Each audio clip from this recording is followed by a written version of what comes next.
Okay, guys, so we are live. So for those listening at home, welcome to the Dungeon Musings YouTube channel. My name is Kevin Madison, and I'll be your friendly wit today, because today we are going to be bringing a new RPG to the table. This is the Cosmere role-playing game. At the time of recording, these are, I guess, the Cosmere RPG is going to be a line of role-playing games that are set in the various worlds of Brandon Sanderson's fiction.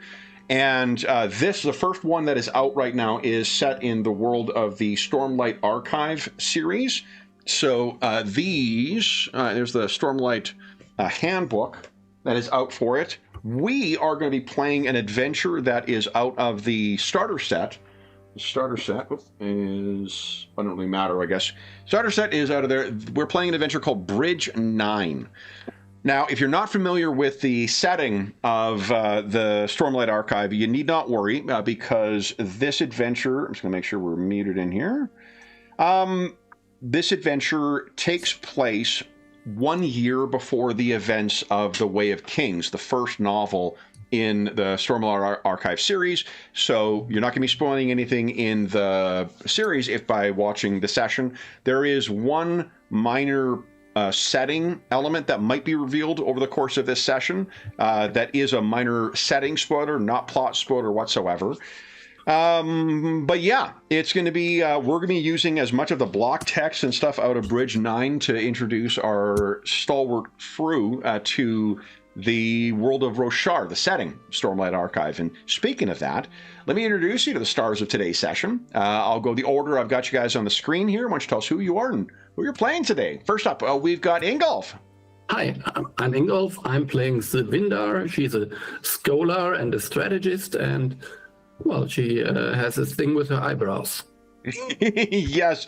So she is, I think it's Thalassian, and they have these very, very long eyebrows that they stylize or they tuck behind their ears or whatever. So next up is George. Hey everybody, I'm George. I am playing Jomari, who is an Alethi agent, but you know, he's essentially a thief. He's one of those dark-eyed ones, so I apologize for my presence. Yeah, you're also not from, so we'll talk about the setting where we're actually of our adventure in a moment too, but you're also a foreigner. You are from the Reshi Isles. Oh, that's right, yes. Yeah. And last but certainly not least is Sean. Hello, I am playing Ved, a warrior, a disgraced soldier, grizzled veteran, so disgraced I have no weapon, and yet guarding a bridge with my bare hands. Dark-eyed, of course. Yeah. Okay.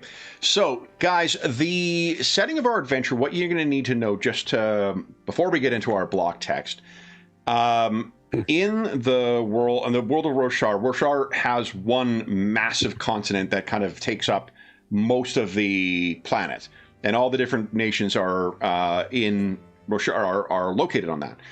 The nation that concerns us is a place called Alethkar, and Alethkar, the most recent, yeah, very nice. Right. The most recent event is sort of, well, there's two events that have happened involving the same individual. That would be King Gavilar Colin. Gavilar managed to unify all of Alethkar into one nation once again. It is the most warlike nation, and in the beliefs of the beliefs of their religion, you want to make war because when you die, the Almighty will bring you, if you're successful in that, will bring you to his kingdoms and the untarnished halls, I think is what it's called. You will be trying to reclaim them as part of his celestial army. The Alethkar also has a pretty clear division between what is appropriate for women to do and what is appropriate for men to do. Men make war, women read. Men are illiterate and otherwise make use of glyphs to make understanding of how things are read. Gavilar, in his lifetime, one other, I guess, thing I want to mention is there is another species of people in the setting that are called the Parchment. Parshmen look like that. They are very much like humans, but you can't. They're not mutually. What's the word I'm looking for? They cannot mate with one another, and Parshmen have, for as long as humans know, have always had a subservient and kind of, think of like willing slavery. That is kind of the position that Parshmen have been in for all of recorded history. But what was interesting is that Gavilar, when he became king, went into a place called the Shattered Plains, and while there, he discovered a very unusual thing. And that was Parshmen who thought for themselves. The scholars called them the Parshendi. It was mind-blowing. And this is, in the context of the setting, imagine that, like, your clever dog, you suddenly came across a group of clever dogs who had their own societies, who spoke their own language, who had their own cultural beliefs. Like, it was mind-blowing for them. Gavilar then decided to make a treaty with them. It's not quite clear why Gavilar chose to do that, but wanted to do that. And on the eve of signing that treaty, Gavilar was murdered by an assassin dressed all in white, and immediately afterwards, the Parshendi took responsibility for it. And for the last 5 years, Alethkar has been on a war of revenge against the Parshendi. In the Shattered Plains, fighting against them, serving out onto the plateaus, and fighting over something that really doesn't matter for the purpose of today's session. But you are now 5 years on this, to the point where his son has taken over as the king, and one of the leading hands in this war of revenge is the dead king's brother, Dalinar Kholin, also known as the Blackthorn, the most devastating general in anywhere in Alethkar, and arguably the one responsible for unifying the kingdom. The distinction between the Parshmen and the Parshendi is just something that you need to understand for this, and the reason why you are here. The other stuff we will deal with over the course of the adventure. So guys, I have some block text for you. The Stormlight Archive is the story of Roshar, a world of storms and war. It is a story of growth, of passion, of honor, and today, it's a story that you will tell. You are not yet heroes. You currently live in a war camp at the edge of the Shattered Plains, a vast expanse of chasms and plateaus. Today, you're traveling with soldiers and scholars loyal to an Alethi noble named High Prince Sideus. If there are two people who are responsible for holding the kingdom together other than the present king, it is High Prince Sideus and High Prince Dalinar, the friend of the king, dead king, and the brother of the dead king. That is where our story begins. A few days ago, a high storm uncovered ruins dating back to the Silver Kingdoms. Now, you're part of an expedition sent across the barren stone to investigate what's left of those ruins. Now, you may have heard a word there that sounds unfamiliar. The high storms are something that regularly manifest.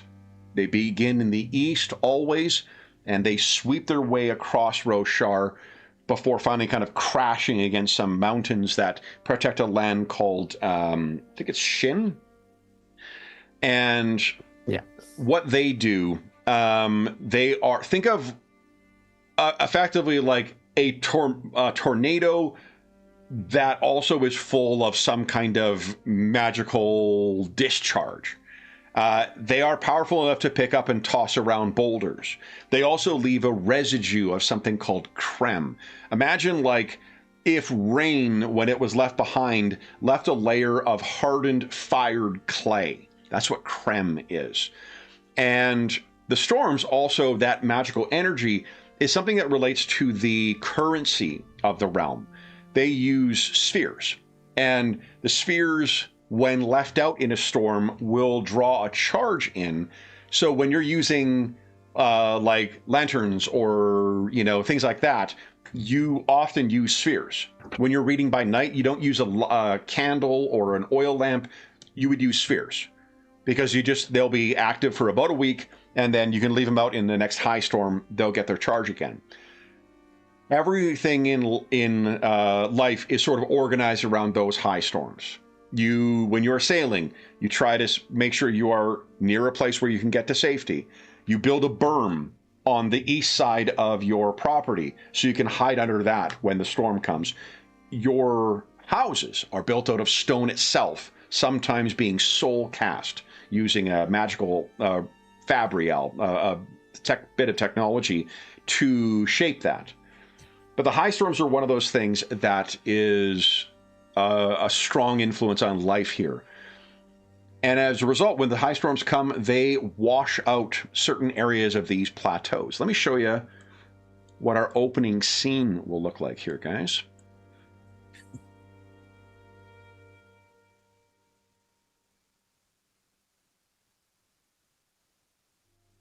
Couple things may be of interest here. For one, in the front there, that is a chul. Chul is a creature, a crustacean that is used as effectively like a draft animal in most of these things. They can be kind of temperamental, but they're very tough and they're very strong. And they really don't need to be put in outside of a high storm because they just retreat into their shell and then they are fine. You will also notice there are soldiers that are in there with the green. Those are members of High Prince Sidaeus's army, led by the light-eyed commander there, who I think his name is Salinar. Let me double check here. None of you are members of the guard. Salinar, forgive me, Captain Salinar. And the scholar who you are traveling with is named Elia Mattel. And I have a couple handouts to show you. I want to point out one other little tidbit here. For those listening at home, I promised the guys that I would not just get distracted by trivia for the entire session, and it has taken a real struggle to just get to playing the actual game instead of having a lecture on. What you, Madison? What you gotta do? Keep it together. Hold on. This is Elia Mattel, and I wanted to point out one thing that is a cultural part of the Vorinism is the dominant religion that believes in the Almighty and his heralds and whatnot. One of the parts of that is the idea of women having a free hand, like you can see she's carrying her book in, and a safe hand that is always kept in a basically stitched up a sleeve.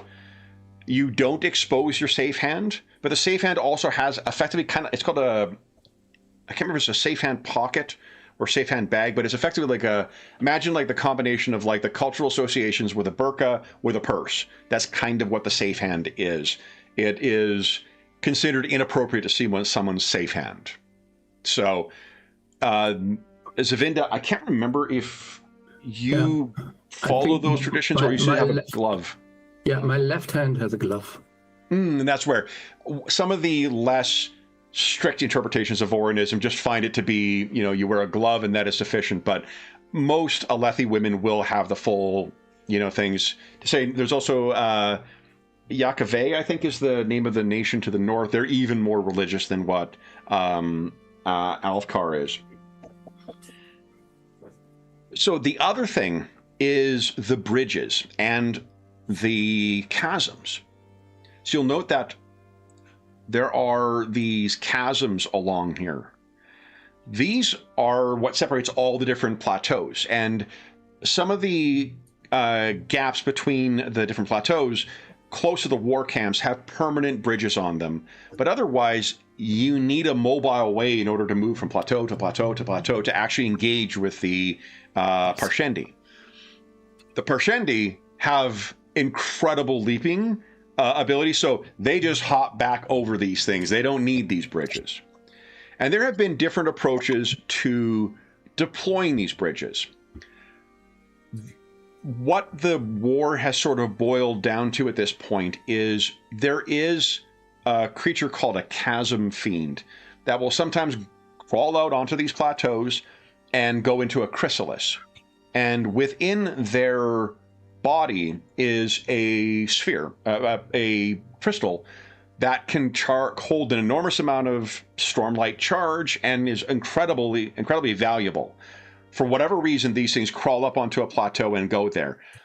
That is valuable to both the Parshendi and to the Alethi. And so what typically happens is when scouts will see one, there's a crazy rush across the plateaus to try and get there and then crack the chrysalis and grab that stone. The Parshendi are often there faster, so what High Prince Sideus has done, rather than using the more careful approach, where you're having slow approach with big siege weapons, as favored by High Prince Dalinar, he's realized you can just have new slaves. They can be taught to carry bridges, they can be taught to put them down and push them out. And as an added benefit, it seems that the Parshendi realize that without the bridges, they can't get to them, so the bridgemen also get to weather the rain of arrows that come down on them as they approach the gap. Life as a member of the bridge crew is astonishingly short and very miserable. Jomari and Ved, you are both members of the bridge crew. You can see from this illustration here, there's the leather vest with the padding on the sides. That is the one bit of mercy that you are afforded by High Prince Sideus, because when you rest the bridge on your shoulders, at least you've got a little bit of padding. What is forbidden by High Prince Sideus is any kind of armor, any kind of shields, any kind of protection going in. Bridgemen are the ones who have to get to a gap beforehand, get the bridge across. They then need to pick it up, run ahead of the army to the next plateau, and then place it down. Life as a bridgeman, again, very short, very miserable, and everybody in the army looks down on you. Ved, you being a disgraced former member of the army, there is probably some extra invective that is shared for you. But this is the life that you find in. I think that's all the stuff we need to cover for the purpose of why you are where you are and what situation you are in. You may question, Jomari, well, why don't I just run away? It's because they keep you locked in. Bridgemen are kept busy all the time with the most tedious fucking tasks to keep them exhausted, keep them hungry, and to get them ready. And if you die, we always have more slaves coming in. Right. So bridgemen are always conscripted. There's no such thing. Nobody volunteers for that, obviously. Bridgemen are either, it's as a means of punishment, or you are slaves who have been purchased and sent in. Gotcha. Where the war camps are, you can kind of think of them as like, imagine like craters where each of these different high princes that makes up the entire kingdom of Althkar, they've all got their things down there. And if you wanted to be skeptical, kind of cynical about this, it's kind of just degenerated. This is no longer really a war of revenge. People just want to run out and get the money that you get from these things and then go back. And the Almighty says that their duty of the light-eyed princes is to fight. So we're doing what we need. Bridgemen are dark-eyed. If the Almighty intended something different for the dark-eyed, they would have born them as light-eyed. Simple as that, I guess. So Yep, yeah, that's what I heard. so that is where you were going. I'm not sure. Oh, and then Zavinda, why don't you tell us what your connection to Elia Mattel? Did I actually show you? Oh, I didn't. Here you go, guys. That is Elia. That's the scholar. Yeah, I'm basically the ward of Elia Mattel, if I see things correctly. Oh, cool. Which is kind of like an apprenticeship program. Yeah. Yeah, if you're becoming a scholarship is treated very seriously in Roshar. It's a very serious, and because women in Alfcar are the ones who are literate, what men will do is they'll have their wives or mistresses or whatever read to them. That is the way that they engage with literature, history, and whatnot. It also means that the women are a crucial part of the army because they need to witness things, they need to record things. If you want to send correspondence, you're relying on your women in order to do that as well. Mm-hmm. Women are also inventors, those who are discovering the Fabrials and whatnot. The those are the current king's mother. She is one of the most impressive inventors of Fabrials. But anyway, Cav, it's more fucking info dump than what you said you were going to do. I know, guys. I know. I just can't help myself. So but you didn't read it, so that's. I didn't read it. No. Yeah, that's very okay. Yeah. So this is what things have been like. This illustration gives you a good idea of what things have been like, and it is midday when you reach the final plateau crossing. The expedition's scholars ride in wagons pulled by chuls, their carapace-covered legs clicking with every slow but steady step. The expedition's bridge crew carries an even heavier burden. Every time you reach the edge of a plateau, the crew heaves the bridge forward and pushes it across the chasm. As bridgemen struggle with the heavy wooden bridge, a scout announces, "We're nearly to the ruins." It's time to cross one more chasm, one that plunges into darkness far below you. Now, for the bridge crew, what are we seeing? Typically what the bridge crew will do, because no one is going to tell you otherwise, is while you're waiting for like the army to collapse, to cross, you're able to just collapse on the ground. Catch your breath. You might be lucky and have a water bearer with you, but probably not. And then once everyone's collapsed, then you need to work again. Ved and Jomari, how much have you sort of surrendered to the inevitability of the fate of a bridgeman? I think Jomari is young enough to retain his optimism, and on top of that, he's the one who decided to go off and seek a life of adventure, which began with stowing away on a merchant vessel, and ended up leading to, just a mix-up. I wasn't stealing anything that got me put onto the bridge crew. So I still feel like I'm young enough that I got a whole life ahead of me, and I could gain my freedom one day. I'm not happy about the situation, but I'm still maintaining that hope that things will be better in the future. Yeah, and those who are not slaves, you are paid. So you can actually, and I think even slaves, now come to think of it, they are paid as well. So you can, in theory, buy your freedom. It's just that, usually, it has the kind of like mining town logic of expensing, because you have to buy certain things in here. So look at that. You're just shy again. How about you, Ved? Ved had pretty much almost given up. He's been around for a long time. This is just the way it's been. But then I guess there was sort of an inadvertent situation that he was put in, that he helped someone escape the war camp, and it provided a little spark that someone got away. Yeah, and that he contributed to that, and so he's kind of come out of his doldrums a little bit, and also he occasionally sees this strange little light zipping past him, and I don't know, he doesn't really have a handle on that yet, does he? Like he No, like what I'll tell you, one other element of there's one other thing that those who know the setting may be thinking of, like, well, I'm just talking about shards. Shards don't come up in this adventure, at least not yet. So we're not going to talk about that aspect of the setting, but there is something else called Spren that is pretty important to understand.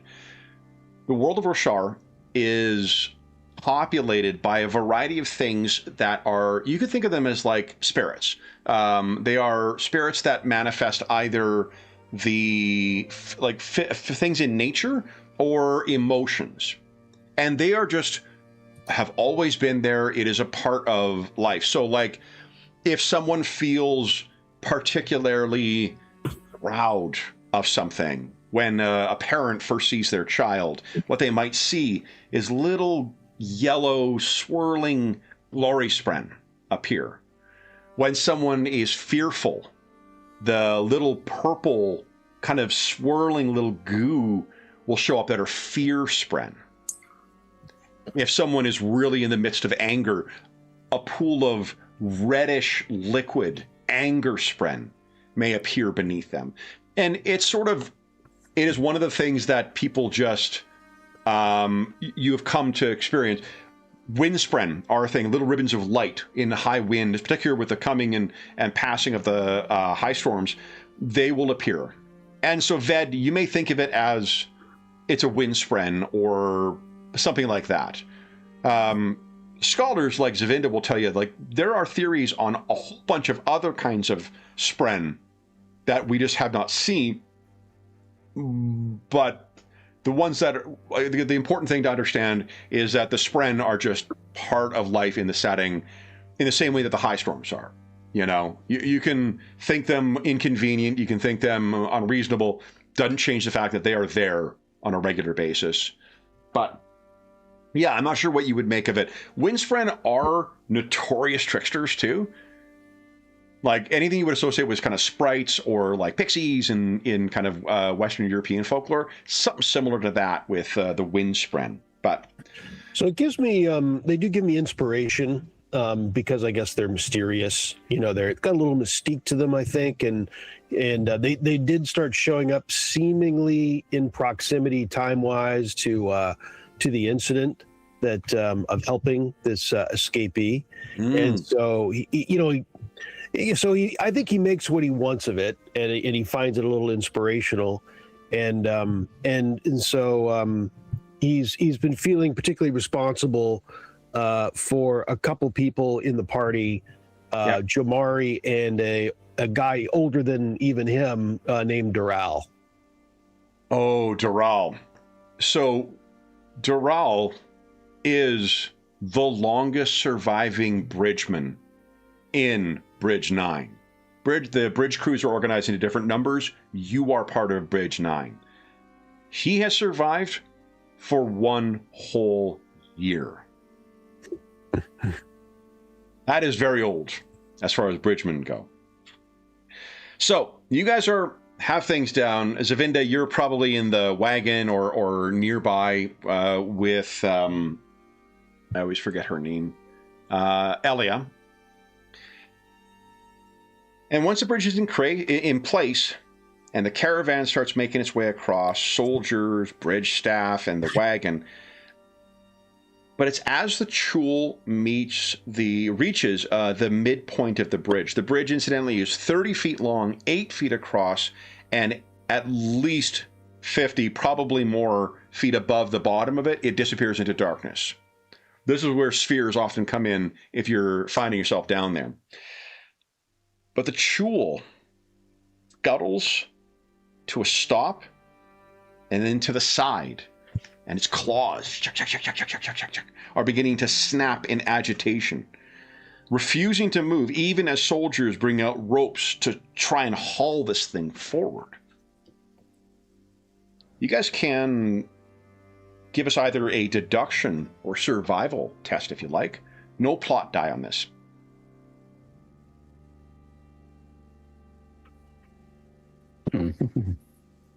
And you have neither advantage or disadvantage on this. Okay. I'm not good at anything. Well, I'm better at deduction, I guess. Okay. No. Survival, actually. Survival. Okay. Here we go. Okay. So Ved, Shuls, while known for many things, their smart is not one of them. It's just like fucking beasts. But I guess on the upside, the longer that thing fucks around in the middle of the bridge, it means less time you carrying the bridge around. Can we collapse? No, I guess not yet. Yeah. You're still making your way across the bridge at this point. Yeah. Both Jomari and Zavinda, what you would know is there is one thing that makes Chuls behave in that kind of way, that agitated manner, and that is the presence of a predator. Uh-oh. There are very few things that can prey on something with as tough of a hide that can weather a high storm like a Chul. But that thing is a chasm fiend. Both of you know what a chasm fiend is. A fully grown adult, 36 feet tall, 20 feet wide, 72 feet long, with thick carapace, lethal claws, and effectively impervious to any attack that a normal soldier would be able to muster against this. Indeed, it's really only the shard bearers. Told you I'd get there, guys. The shard bearers, what a shard is you can think of it like a kind of like ancestral magical sword or magically augmented armor. Shard plate is something that you wear, and it's kind of like magical power armor. It's powered by spheres, so if those get damaged and it loses power, it's just dead weight, but it augments all your physical characteristics. There is also something called a shard blade. Shard blade is something that you, at least the ones you would be aware of at this point, they are something that you bear for a lifetime, unless you gift them to someone else. A shard blade, it is not quite clear where they go, but a shard bearer, someone who is linked to one, can think for 10 heartbeats and summon the blade to their hand. They are massive, oversized, kind of like anime blades. They do not have any significant weight to them. And they pass through living flesh without leaving a mark, but they either slay whatever is struck by them or deaden a limb that is struck by them, which will never recover. If it does strike the spine, the eyes of the person are burned out as they die. It also cuts through anything. That includes chasm fiend, carapace, and it is really shard bearers are the only ones who can take them down. I give that context to you because there are no shard bearers among your party, and both Jomari and Zavinda. Jomari, you of course can recognize yourself as a member of the bridge crew. Zavinda, you know why this thing is agitated, and it seems that none of the soldiers seem to appreciate what might be about to happen. What do you do? Either of you guys. I just nudge Ved because I see that he's not kind of noticing this. Like, hey, Ved, you see the jewel? Look what it's doing. Relax, Mari. Relax. We finally got a break here. But look, oh man. And so, I love all these little role-playing things here. So my obstacle is that I'm impulsive. One of them, and so I'm gonna peer over the edge to see if I see a chasm fiend. I don't think you have time. First off, give us a give us a leadership check. I'll just say this: my intention is to do that, okay, even though it's a bad idea. Yeah, no, I love it. Okay, leadership. Leadership. Wait, where is leadership? So it should be in like I think the. Oh, there it is. Yeah. Sorry. Yeah, they're ordered alphabetically, but it's also the skills are organized by the different. See. Yes, I got it now. Yeah. Cool. All right. Understood. 15. So Ved, Jomari may be a bit of a, jabberjaws, but He's young, you know. He's also like, he has an uncanny sense of when things are wrong, you know. So maybe there's something to this. Zavinda, what are you doing, if anything? I'm not really sure how much of action can she take with Elias sitting next to her. So I mean, you're just because you're a ward doesn't mean you're subservient. You're not you're apprentice to her. Okay, so I would tell her it's a trap. We need to get to the other side. Quick. So give us a leadership check, please.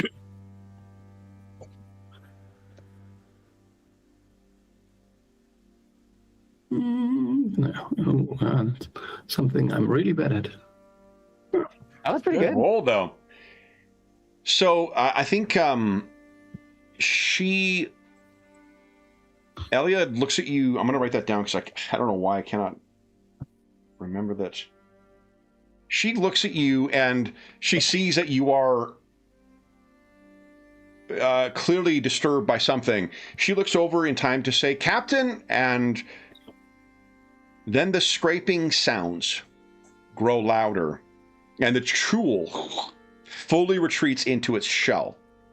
Then, with a shriek of claws on stone, a massive creature charges up the cavern and resets all of our cameras. No.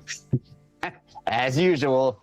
It's been, it wasn't bad earlier today, but start a little later, and then like Friday session every 5 minutes. Last night was pretty rough. I don't know what the fuck is going on with Roll20 right now, but camera chaos. Camera chaos indeed. Let me show you guys what is coming over here.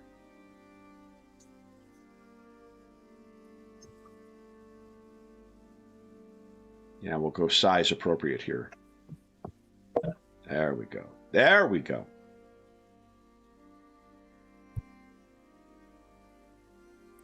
And we'll put everyone on the side here. Bridge crew on one side. Yeah, guys. Ooh.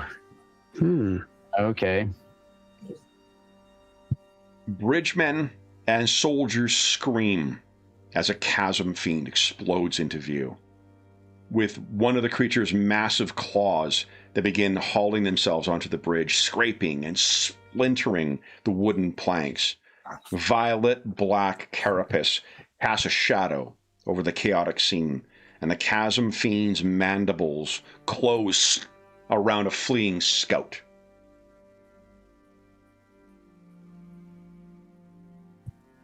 What do you guys wish to do? You have a split second to do a quick thing if you'd like. Is it ever happened to us before? No, you would be dead. Gotcha. Yeah, chasm. These are the things that spawn on there. There is one thing you do when you see a chasm fiend. You get the fuck out of there and you hope that a shard bearer is somewhere nearby. I think I'd grab a lyre and run. Okay, we need to go. Jamari, Ved? Mm-hmm. I think I grabbed Jamari and says, "Hey, we gotta go!" Like, kind of ignoring that it was his idea in the first place, like his alarm. And I said, "Let's go, kid!" And like, come on.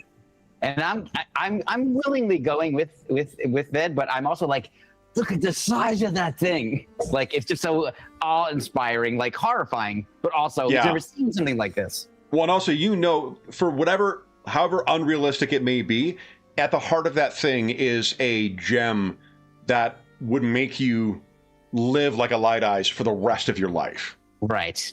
I mean, you'd never, But it goes through my head. I just don't say it out loud.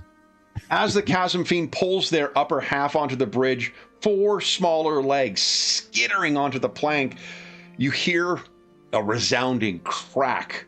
The creature's weight is too much. The bridge is falling. I'd like each of you to give us either an agility or athletics test, and thanks to your keen eyes, you each get to roll it with advantage, so please be sure to select advantage. I don't know if it lets Oh, me. and guys, you're also rolling this with a plot die. Oh. Oh, okay, cool. There's an advantage toggle, I presume, right? I think. Let me take a look here. Yeah, let's see. Yeah, you have in the preferences of the character sheet. Yeah. There is a thing where you can change role to ask whether you want to. Oh, roll. yes. Oh, ask. Yeah. Great. Got it. Thank you, Ingolf.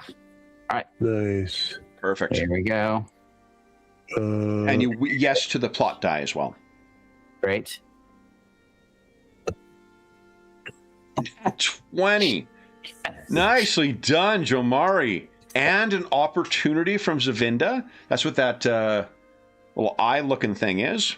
Nice. Ooh. And 20 from Ved as well. Oh, and a complication. Interesting. Okay. Okay, so here's what happens is for those of you who rolled, all of you, nobody takes damage as you go plunging down into this because of your warning, because you're able to grab onto bits of the, whether it's the wagon or the other thing. Oh, do you have any gear presently, Ved? Well, I don't have a weapon. I guess that's a positive right now, since I can't lose it. Yeah, let's see what you got. Right. I mean, you have under weapons and armor, you got a hammer and a long spear listed there at a bridge. It says on my sheet, very specifically, I don't have a weapon. So I think that just sort of provides that's just me, when you get that. Yeah, when I get that. Yeah, that makes sense. So you know what it is. With the complication, your vest tears. I lose Jamari? Oh, what was that? No. Because you roll a complication, your a piece of gear is broken. So don't complicate me. Well, I felt like I get the critical success. I was afraid Jamari. I see. Yeah. And then Zavinda, you got the an opportunity. Another character takes only half damage or ignores an injury. Do you want to? Elia is going to take damage from this fall. Do you want to help her? Yes.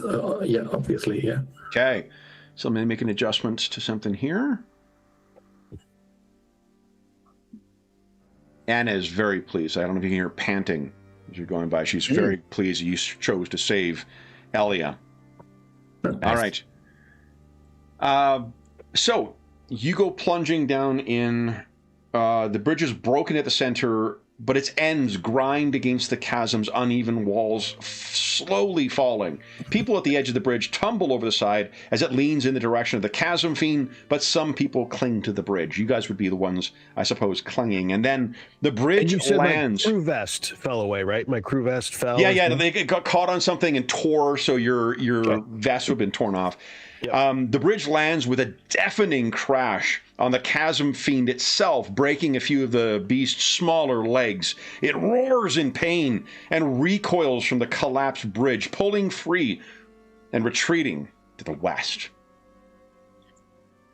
Now, let's take a look at where you find yourself now. I said now twice in that sentence. George, you can feel free to steal that if you like. I already wrote it down. Excellent. Did you write it down now, or? I did now. I wrote it down. Wrote now down now. Okay, this, guys, is a view of what the. I'll get rid of that chasm fiend. This is what the chasms are like. That's cool. Mm. Is art from the game, Kevin? All from the bridge. Yeah. This is all from Bridge 9. Actually, from the adventure. Oh, awesome. Okay. So this is when it kind of hits the ground. Keep that picture in your mind, and I'll grab your tokens and bring you over to a battle mat. I'm certain there's no reason we're going to a battle mat. Mm-hmm. So here, guys. You guys are huge. I just see darkness. Is that the huge part? Oh, you know what? You may not have. Let me turn off dynamic. I'll take your word for it on how huge. It's just, Sean. Like it's just the coolest thing I've ever. Are you sure you want to see it? You were worried that it would blow my mind, so you just left it dark. Appreciate it. Oh, there is no dynamic lighting on here. There we go. I see. Yep, Winner. I got it. Winner. Okay, I just had to turn it on and off. This is what kind of everything settles in. Now, That's a cool. I like the. Well, you know, that's already neat battle overturned map, right? right there. No, yeah, that's kind of cool. so here's down in the chasm. It's almost like you've fallen into another world. The canyon walls are smooth, worn down by millennia of flash floods. Vines and frill blooms glow here, attended by glowing green motes of life-spren, the little glowing spirits. The bridge is crushed beyond repair, and the bodies of your companions lie beside it. Faint groans emit from underneath the broken planks. The ones who draw them, kind of bring themselves up to their feet first, are, you can see Captain Selenar, of course. Captain Selenar, the Light Eyes, he seems to have been completely uninjured. But a young soldier named Varda is with him. He has dark green eyes. He has dark eyes. You can see Doral, your friend there, seems to have landed near the overturned wagon, Ved. And he seems injured. He's grabbing his leg as if something has been hurt. And you can hear that there are others seemingly under the bridge. So, Doral is trying to drag himself up, and he's grabbing his leg. What are you guys doing? Captain Selenar, I can tell you, is seemingly in shock, as is Elia Mattel. So if you guys wish to spring into action, let me give you some suggestions of what you might do. Yeah. You might look for survivors. Mm-hmm. You might try and find food. If you are in the plateau, you are going to need to find some way out of here, because climbing is not an option. The plateaus, because of the millennia of erosion, they're kind of like this. So if you fall down them, you would have to sort of abseil your way up, and absent having any kind of specific gear in order to do so, you're not doing that. Recovering water, that could be something you could do. Create tools. You're going to need to transport some stuff. You're almost a full day away from camp, and you're going to need to traverse the chasms in order to get there. The Chasm Fiend went to the west. Do you guys want to guess what direction your camp is? I'm going to go with west. It is to the west, so the direct route will be out of the question. You can also try and heal the wounded. You guys have not taken any injuries, so you could make a medicine test against DC 15, which would grant recovery to whoever you're treating equal to your medicine. You can salvage valuables. You can try and grab stuff to get some money. There are going to be some spheres in here somewhere. A source of light is never a bad thing. Source of funds, some would argue, even better. And like I said, you could climb to safety, but really, you're only going to be able to get partway up before you'll fail. And even then, these things, one of the downsides, remember that creme I mentioned? When it falls and goes, it also coats. Imagine having constant sort of layers of pottery, like kilned pottery, along the walls, along the ground. It makes it very, very difficult to move around. So, what would you guys like to do? For now, it seems that both Selenar and Varda have lost their nerve. They are shocked. Sorry, George, what were you going to ask? No, not at all. To me, what's the most important thing is light, because eventually it's going to get dark. We have to go around the long way. I mean, it's nothing to do with what those things are worth. I really don't care. So I'm going to try to go inside the, that kind of top part of that looks sort of like a wagon. that's on its side. I kind of like just to quickly search through there to see if I can find any of these gems. You got it. Ved, Zavinda, what do you guys want to do? Did you say a time of day, Kevin? Is there it's midday, I think, is when all this happened. And the cycle is roughly 24 hour, whatever. Oh, no, for the high storms. No, the high storms, they come on an inconsistent basis, but there are like days that are between them. In the faith of Vorinism, it is absolutely forbidden to tell the future. There is an exception for storm wardens, those who can actually predict when the storm, or try to predict when the high storms come. And it is several days. Like, there has just been a high storm recently, so there will not be one for a little while. But that is a concern too. One of the more detestable tasks that bridge crews can be assigned to is chasm duty. Because the high storms go from the east to the west, and the west is where all the camps are. That's where all the Parshendi and Alethi who die and get cast off the side, all their bodies and all their gear get washed down to the chasms very near the war camps. One of the tasks you get sent to do is go down and recover that shit. And what you hope is that a high storm doesn't come while you're down there. That's right, Anna, because then they'd be fucked. So, Ved and Zavinda, what do you guys want to do?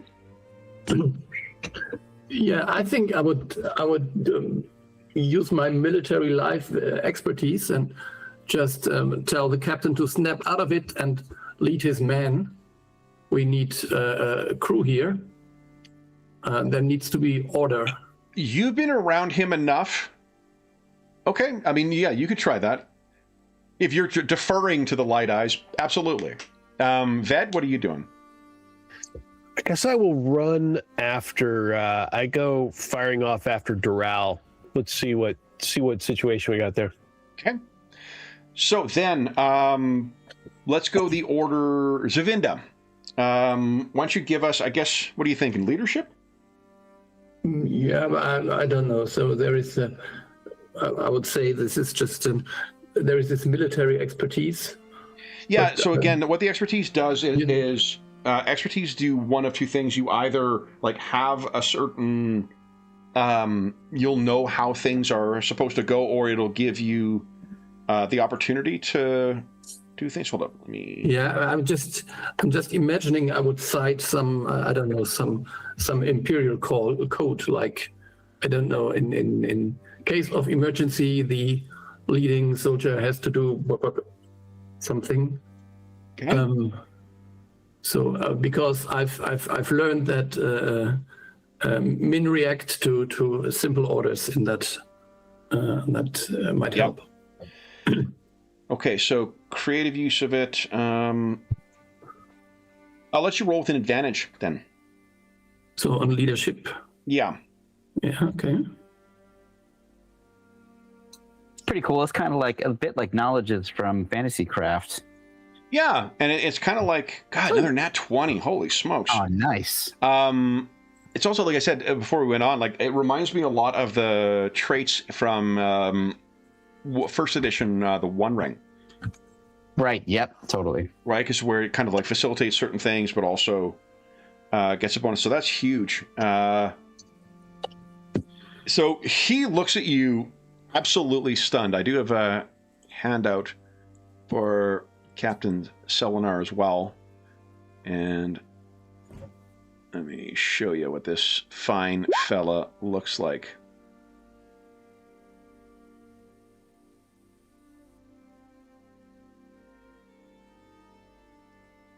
Light Eyes are the only ones entitled to carry swords, by the way, which is why so many of the Dark Eyes carry spears.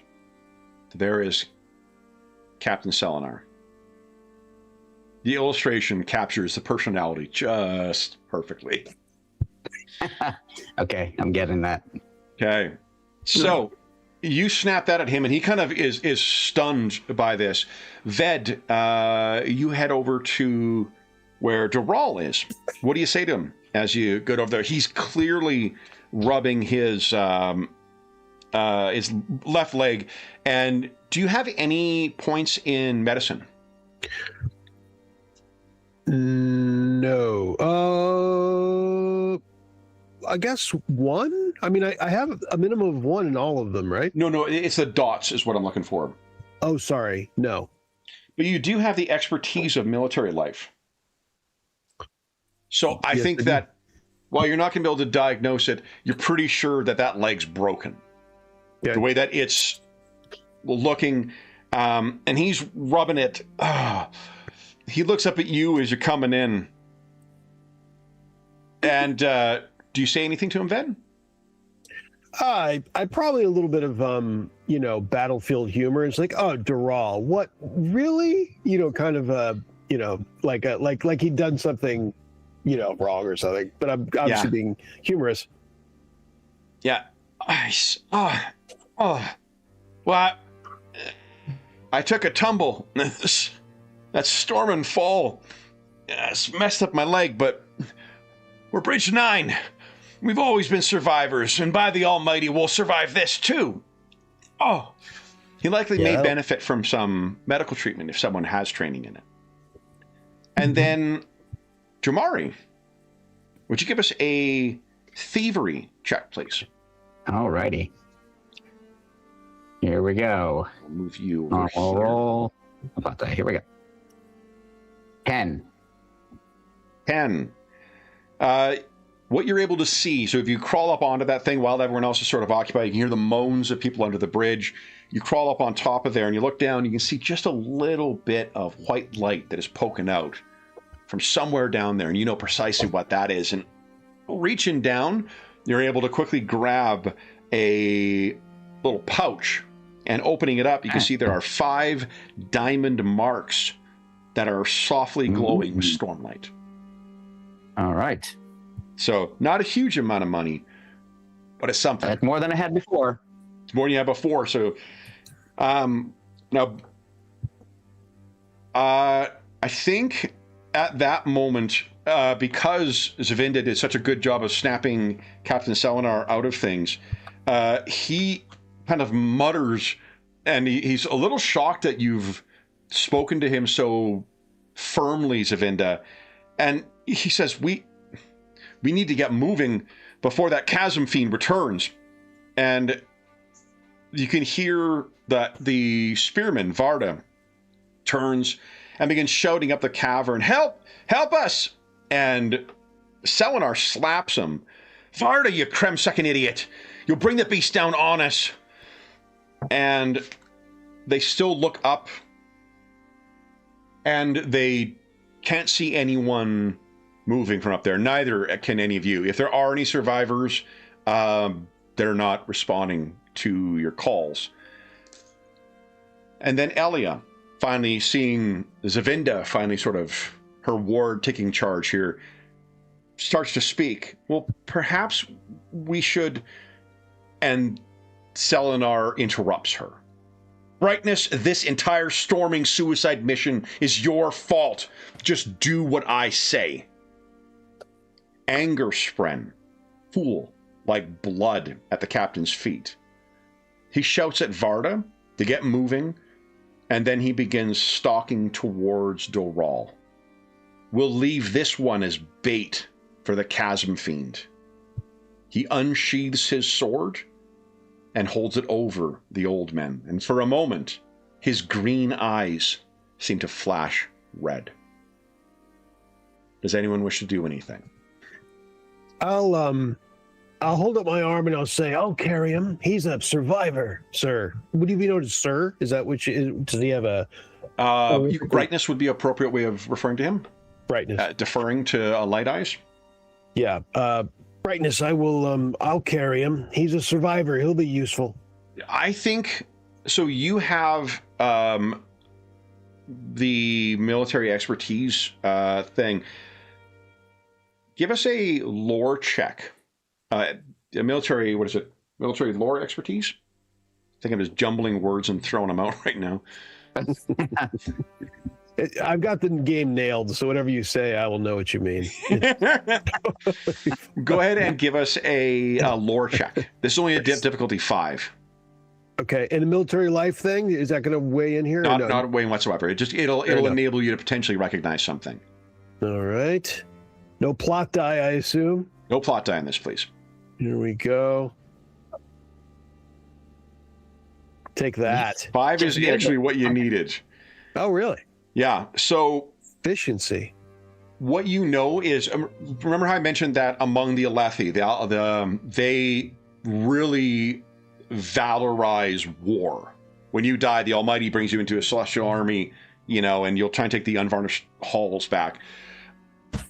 One of the sort of things that is common among Alethi warriors is something they call the thrill. And it's like a berserker rage that consumes them. That redness you saw in his eyes, Captain Selenar is caught in the grip of the thrill. There's nothing barring you interposing yourself or trying to physically stop him that will prevent him from striking Doral down. What do you want to do? So no matter what I say, that's going to be I know it's going to be irrelevant. Yeah, you in a split second you recognize this. There's nothing you can say to. If you just speak, Doral's going to have his guts slashed open. I'll try to pull him out of the way. I'll try to get him out of the stroke, the danger zone.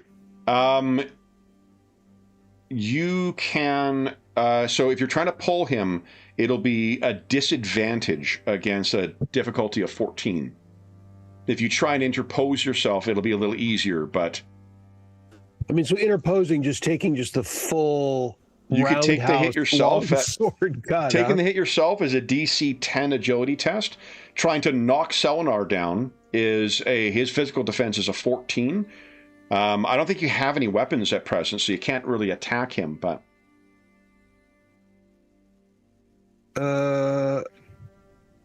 So let's see, either hit Selenar or throw my body over Doral or at disadvantage try and drag Doral out of the way. I'm going to give you 3 seconds to make the decision because that stroke is coming down.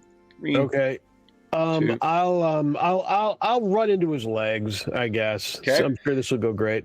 Give us an athletics test, please. Okay. Let's see. So no advantage or disadvantage. No advantage or disadvantage. No plot die. No plot die. Okay. There we go. There you go. Nice. So you slam him, and he is knocked prone by your efforts. And there's sort of this like pregnant pause as his eyes still like wild with the thrill, and looking up at you, and he's like, "You storming dark eyes!" And let me see, the next section is called Fight with an exclamation mark.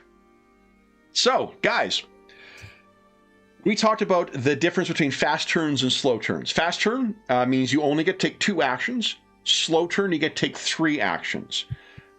It is getting up from prone is...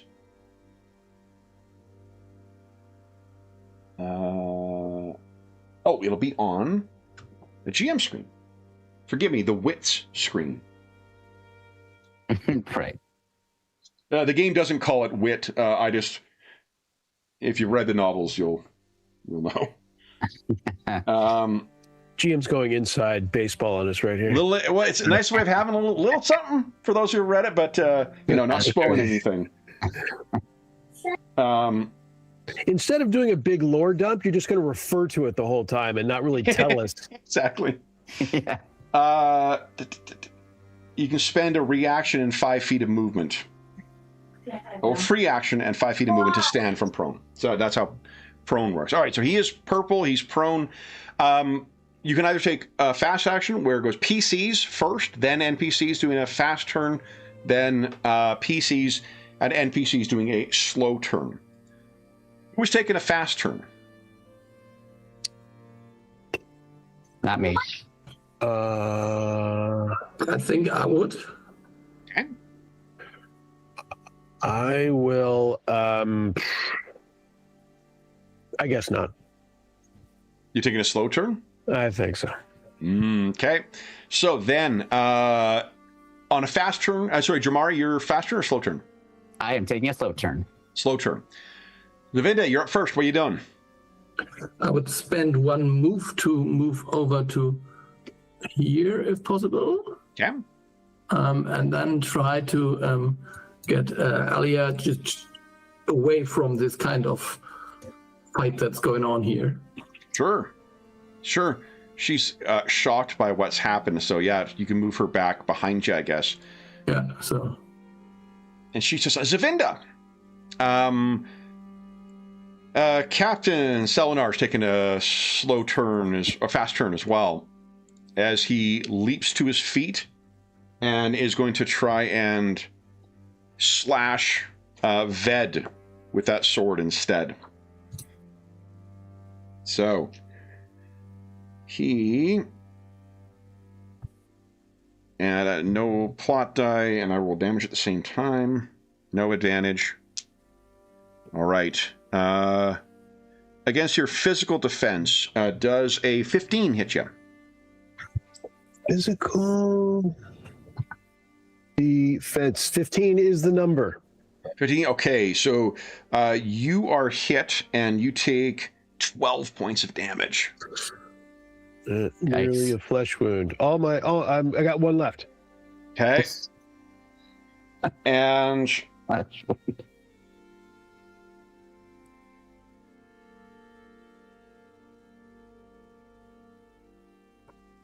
he is still muttering something about dark-eyed scum. Oh, man. So he's gone. I'll put a green dot when I've gone. The spearman will take a slow turn as well. So that is everyone. And once you take your turn, put a green dot on yourself. I think just well, we're doing that in Wrath and Glory, so that'd be a good way of keeping track. All right, then our heroes, fast turn or slow turn. Forgive me. Which of you, Jamari or Ved? Who wants to go first? Want to go first, Sean, or? Go for it. Okay, so I would like to move into. I can't be between them, but I want to get up, like, sort of, next to both of these combatants. Yeah.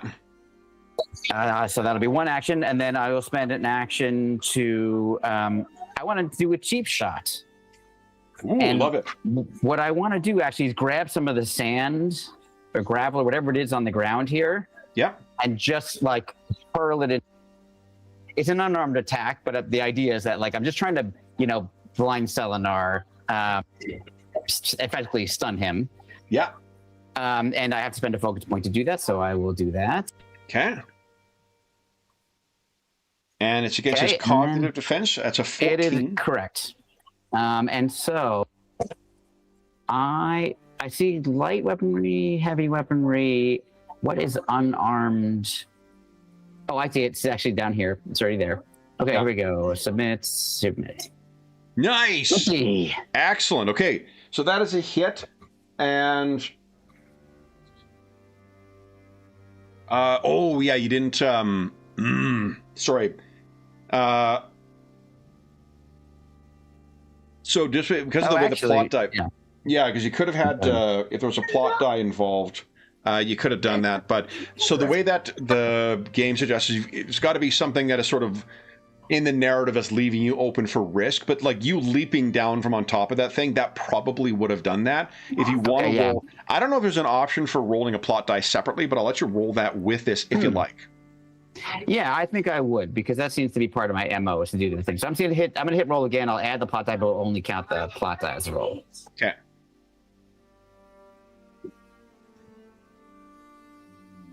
Oh, and there's the opportunity. Hey, great. So you could spend the opportunity to steal one item of the target's person. The other things you can do with opportunities are you can gain one focus. You can give an ally advantage on their next test. You can make an attack into a critical hit, dealing maximum damage. or you can influence the narrative to your action results in a positive plot twist. Okay. I think that I will. I want to do something interesting. I don't want to just take. I love to take the focus point, but I won't do that. I think what I will do is say, I'll just say I'll yell at Selenar. Bright Eyes, I think I saw the Chasm Fiend. We need to be careful. Just to try to, distract him with some other enemy idea. Okay. I mean, you did just throw sand in his eyes, though. That's true. That is true. It's not Sorry a about perfect that. plan, No, GM. It's not a perfect plan. He is. No, that is a good point. That's a good point. I already forgotten what I had already done. So I think what I'd like to do, Kevin, is just essentially pick a rock under his feet since he can't see, so that he might be off kilter, or something like that. Yeah, you know what I'll do is, and maybe that would be my way of giving advantage to Ved. Yeah, and like, just to give it, I'm going to take away one of his focus, because that's like when you roll a complication, one of the results is you lose a focus. That's sort of him stumbling, so you've got the reverse of that. It's not something that you're normally able to do, but Gotcha. we'll just use that to give mechanical impact to this. Okay, so put a green dot in yourself. You've gone. Ved, what are you doing? Do I get one more? You do have one more action. Sorry. Yeah. So what I would like to do is move out of the way, which is one of the things you can do twice. Yeah, disengage. Well, so I'm going to move 5 feet back away from him. Okay. Just back that way. Ooh, difficult terrain is a thing in this game. Okay, okay. Well, I don't really think, you know what? I can't. I'll tell you what. There is no place I can go that's not difficult terrain. Yep. So I'm just going to move and hope I don't get hit. Okay. Well, so I'm going to try to go around here. He doesn't have a reaction when he's stunned. Oh, because he's stunned. Yes. Yeah. Okay, it's all coming together now. Whoever made this character sheet knew what they were doing. All right, and you dance past Dural, and he's like, Jamari, as you go by. Ved, what are you doing? I pounce on Selenar going for the sword. Ooh, nice. You disarm? Yes. Okay. And I bleed all over him. Okay, so let's see here. There's a lot of blood to go, too. 12 out of 13 hit points of blood just go spraying everywhere, all over him. So is there a specific action you're thinking of trying here? Because there isn't actually a disarm action that I see. Let's see here. Like, there is grapple for 2, where you test athletics versus their physical defense, and on a success, they are restrained.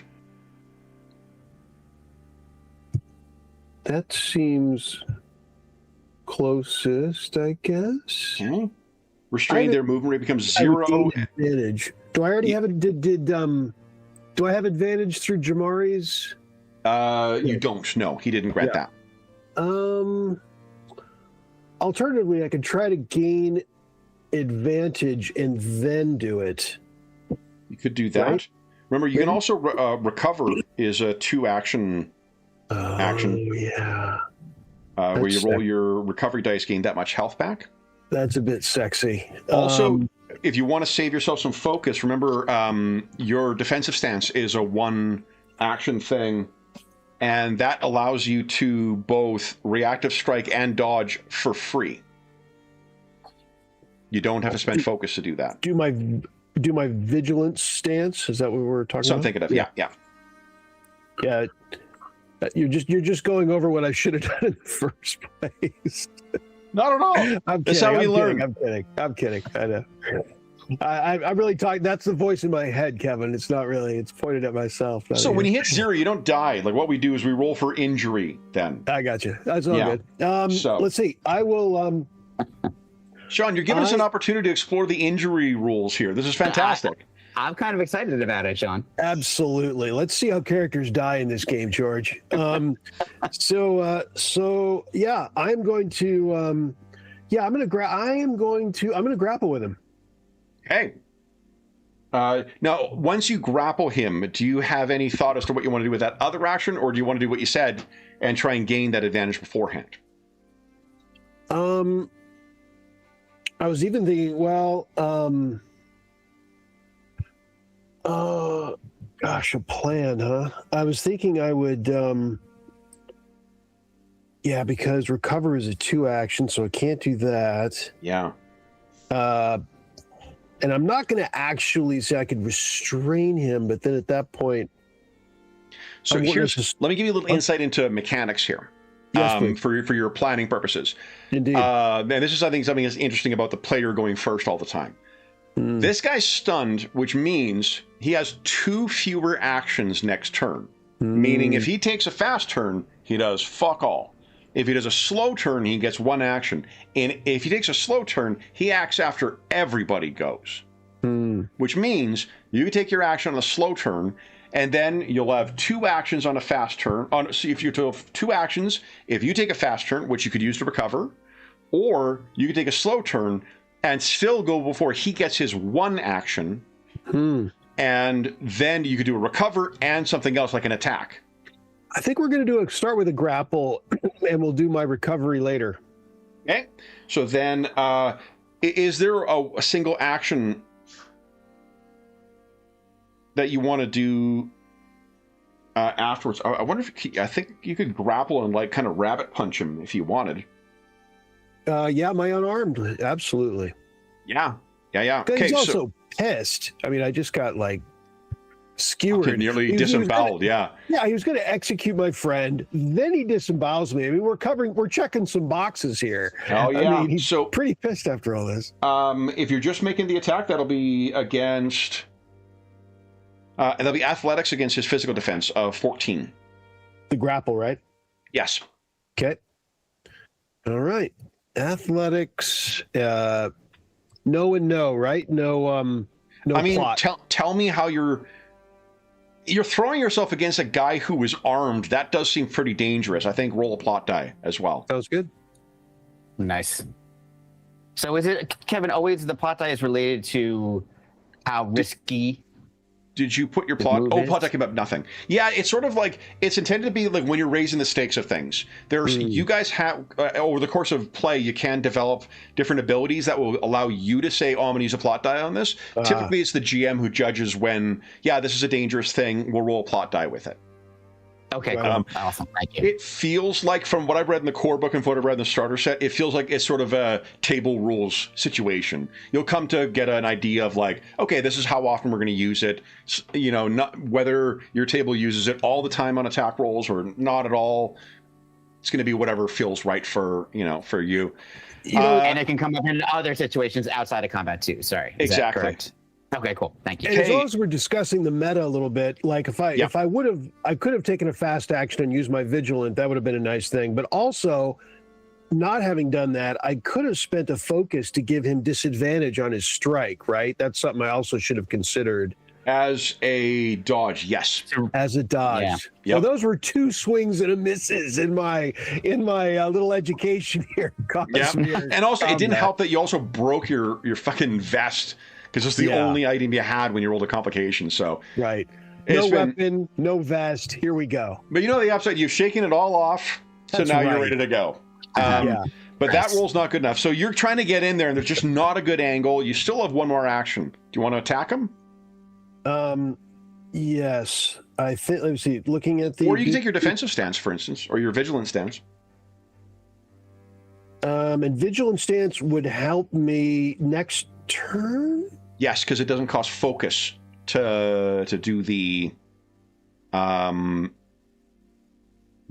or reactive strike. Yeah, done. Vigilant. Yes. Okay. So that old training, we can see like Ved's feet are shifted, so he's got himself in a position where he's ready to beat the shit out of someone. Yep. Varda is going to move to go over here, and he's going to try and spear Jamari. Okay. Where are these guys? Hold on. Now, I have not taken a reaction this turn, so I would love to do so. Want to give him disadvantage? To give him disadvantage by dodging. George, you give me the excuse to crack out my second set of dice here, so I will take that, my friend. You and I are always of similar minds on the dice and all those things. So, yeah. Yes, exactly.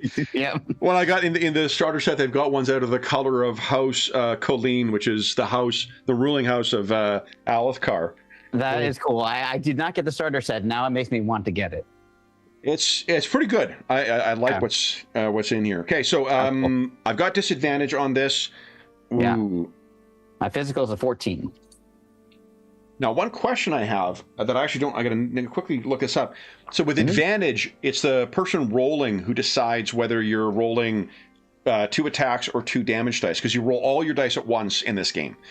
Right. I don't know who decides on the disadvantage. Oh. Feels like it would be the adverse party, right? That would right. That would roll that. But let's take a look here. Okay. Yeah. Opportunities, rolling a skill test. Also, like standard NPC guys, they never use plot die. Interesting. Okay. I think that's right. Actually, now I've said it out loud, I'm not 100% sure that's correct. I think that's right. But I might be thinking of whatchamacallit, Wrath and Glory, because we were playing that last night. Right. Okay, where the heck is... Here we go, adding additional dice. See advantages and disadvantages in part 1. Okay. Where are you, game? I thought I was in part 1. No, I'm in part prologue. It fits that a game based on those novels would have a prologue. Well, that's true. And they also would have to encompass like 1,000 pages of material.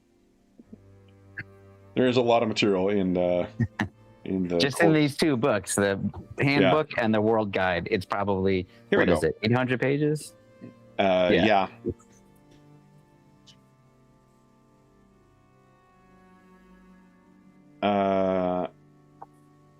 Okay, so for each advantage, choose 1 dice you're about to roll in your test. Conversely, for each disadvantage affecting the test, the GM chooses 1 die. Okay, cool. Enemy NPC test. Oh, they're reversed. So, would you like me to roll 2 attack? I like that a lot. So, do you want me to roll 2 attack dice or 2 damage dice? I'm going to say 2 damage dice. That means I'm probably, whenever 1 roll to see if I hit or miss, taking that 1, and then I'm taking the lower of the 2 damage rolls. Yeah, alternatively, it'd be the lower of the attack rolls, and only 1 damage dice. Yeah, I'm more worried about the damage. Yeah, you got it. I think, yeah. Well, or let's see what happens. It's an interesting mechanic, so definitely that's part of the reasoning that I want to see how that works out. Yeah, okay, so I'll roll 2 damage, and I'll roll the 1 thing here. Let's see. Okay, so I rolled a 14 to hit against your physical defense. Yep, a 14, so he hits me. But it's only my lowest one is a 1. You take 5 points of damage. I think you have deflect 1. Deflect 1, perfect. So then you would only take. I'll take 4. Right. Got it. Okay, cool. Okay. Yeah, all right, that's interesting. Okay. That is interesting. Yeah. Cool. Okay, so then he comes over and spears you. That is the end of the turn. Everybody can take their green dots off. Aran and Kesh, incidentally, are under the bridge right now. Okay. Okay. Oops, sorry, I hit the wrong one. Okay. Top of round 2, guys. And Captain Cell is, I'll put blue in for stunned. Who's going first? Or who's taking a fast turn? Not me. Oh, Ingolf, you are muted. Oh, excellent. Thanks, Ingolf. Mo. And if I understand, tactically, I would be crazy not to take a slow one because he's going to go last irrespective because of his situation. Precisely. Yeah, you got it. You nailed it. So did Elena do anything? She sort of stumbled behind you. She hasn't done anything as of yet. Okay. Because I don't understand really how this setting works. I think, well... Ingolf, do whatever you feel like you want to do. Don't feel like you're restricted to interact. Just do something. Okay, so then I'm taking a slow action. Okay. So anyone taking a fast action? All right. Spearman Varda will. Oh, okay, cool. You want to dodge again, Jomari? Yeah, I think. Yes, I think well. I still got Okay, two so focus one points focus. left, so I'll subtract a focus point. Do I have disadvantage on attack or damage? This time let's do attack. Let's see what happens. Okay. This time I hit a 12. Okay, that's gonna miss. Nice. So All right. he spears at you. This time you're able to get out of the way. So he has gone. And that's it for the fast turn. Slow turn. Who wants to go first? You guys want to do anything in particular that you know of already? Yeah, I think right now he's grappled, so I would go. He's over. not grappled. He's stunned. He's stunned. Oh, Yeah. oh yeah. The grappling didn't work. So yeah. Nevertheless, I'm walking over here. Yeah. In my understanding, he basically told that I don't know. My mistress is somehow responsible for whatever's going on. Yeah. Instead of taking a lead, he is making accusations. Yeah. And I will not let that go. Okay. So I will use the pain rial to attack him. Nice. Very cool. So this is one of the fabrials that I mentioned. She has something on her hand that she's going to activate. Yeah. And I will use the extra damage. So nice. I will spend one charge. Okay, so it was one action to move over. Are you one action to attack? Do you want to use? Is there something else you want to do with an action? Like maybe try and gain advantage?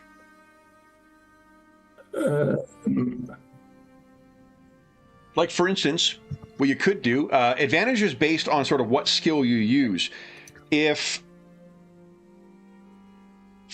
say you wanted to try and shout at this fella, you maybe could make an intimidation check against his cognitive defense, and if you succeed, you have an advantage on your attack.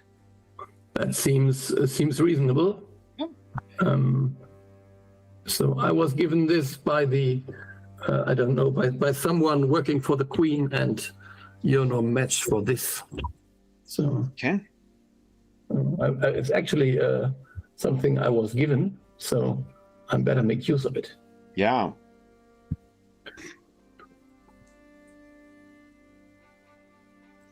So I think that's just a normal attack then. So I have intimidation first. You make a intimidation check. Yeah. Yeah. Okay. And sorry, his cognitive defense is a 13. Nope. Wait. 14. Okay. Oh, well, let's see. Yeah. With a plot die or without? I think without for this. Oh, that didn't work. Okay. But then you have your attack. Yeah, that's. And again, like I think that he's sort of lashing around with his sword and may recover at any moment. You going in with his pain real is definitely a risky thing. So go ahead and roll a plot die with that. Okay. So,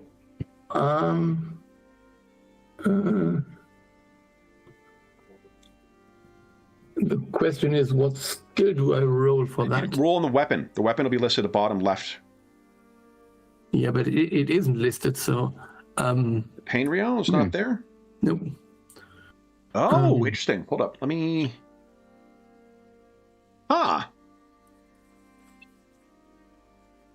Why that is. Let me see. Come here.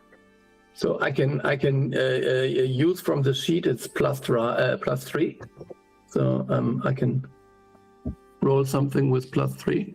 Yeah, instead. I'm just going to see if I can find. Oh, pan real, not pain. here we go. Okay. Wonder. Ooh. No, I can't drag and drop onto the sheet. God, I fucking hate the demi-plane integration. Worst decision they've made, because we can't. You have to go into demi-plane, alter the character in demi-plane, and then have it come back to here. Fuck this decision. I hate it so much. You can make I think you should be able to add it onto your sheet though. Yeah, I was just looking at that. You can easily add it. It's pretty quick, and everything is there in drop downs. Oh, beautiful. Yeah, so you could add pain real. It's versus physical, and the skill. Yeah, my bonus is 3. Light weaponry is what you're using, which I think is listed there. Yeah. It's there. Not the bonus. Just use the skill. The bonus is something on top of your skill. Okay. So the bonus should be 0, I think. So on the PDF it says +3 for versus physical. But that's because it's using your. Take a look at what the score is for your light weaponry skill. Okay. It's 3. So it should. You shouldn't need to have that bonus in there. Yeah. Okay. And then the damage is 1d6 plus 3, and it is vital damage.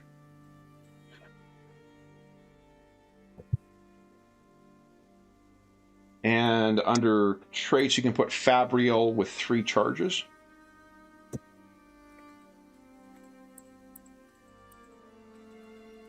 And you can either add in that on a hit, you can spend 1 charge to add your skill modifier to the damage 1 additional time. Or we can just remember that you spend it and add +3 to damage on top of whatever you rolled. Okay. So, yeah. Let's see how this works now. So Go ahead and give us an attack. Yeah, and this was with the plot die, please. Yeah. Yeah. Awesome. Oh. Interesting. All right. And you said you were expending a charge, so that'll be. So it's 8 damage. 8 damage. Wow. Okay. The opportunity. You can recover 1 focus, but I don't know if you spent any. You can critically hit to change it into maximum damage, which would be 9 plus 3 is 12 damage total. Yeah. Or I could grant that advantage. Yeah. For whatever he's doing. So I will do that. Okay. I think Ved might be recovering this round, though. Oh, okay. Ved, are you attacking this round? I got 3 actions to play with. 2 will be recovery. 1 will probably be an unarmed attack, I was thinking, probably. Okay, so you would have advantage on that then. Yeah, love it. Okay. All right, so then that is 8 points of damage.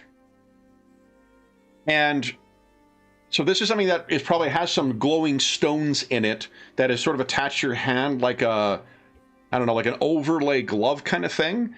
And when it discharges, it would have been drawing on that stormlight that's stored in those stones. So what do we see, Zavinda, as it's discharged onto Captain Selenar?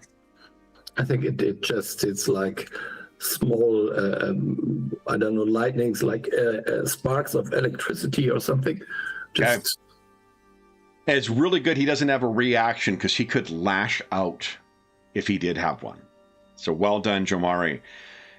Then it is either Ved or Jomari. What would you like to do? Preference? It's up to you, Sean. Whatever. I know what I want to do, but I'm happy to wait till you do what you need to do. Sure. Yeah, I will. I'm going to strike. I'll make an 1-action unarmed attack. Okay. You know, with kind of a, you know, it's a little desperate of a warrior cry, but I make it nonetheless, as I'm still bleeding all over him. You can give us with advantage. Yes. Oh, right. Unarmed attack roll, please. And I think you're still fighting unarmed against an armed opponent, so let's roll a plot die with that as well. Yeah. Mm-hmm. Oh, there we go. Okay. Oh, interesting. Okay. Yeah. Okay, so That's kind of max right there. I That's maxed a big everything. hit. All 3 results. That's How about that? Okay, so first off, and he's got the deflection, right? So we go. Ooh, I wonder if vital damage gets through deflection.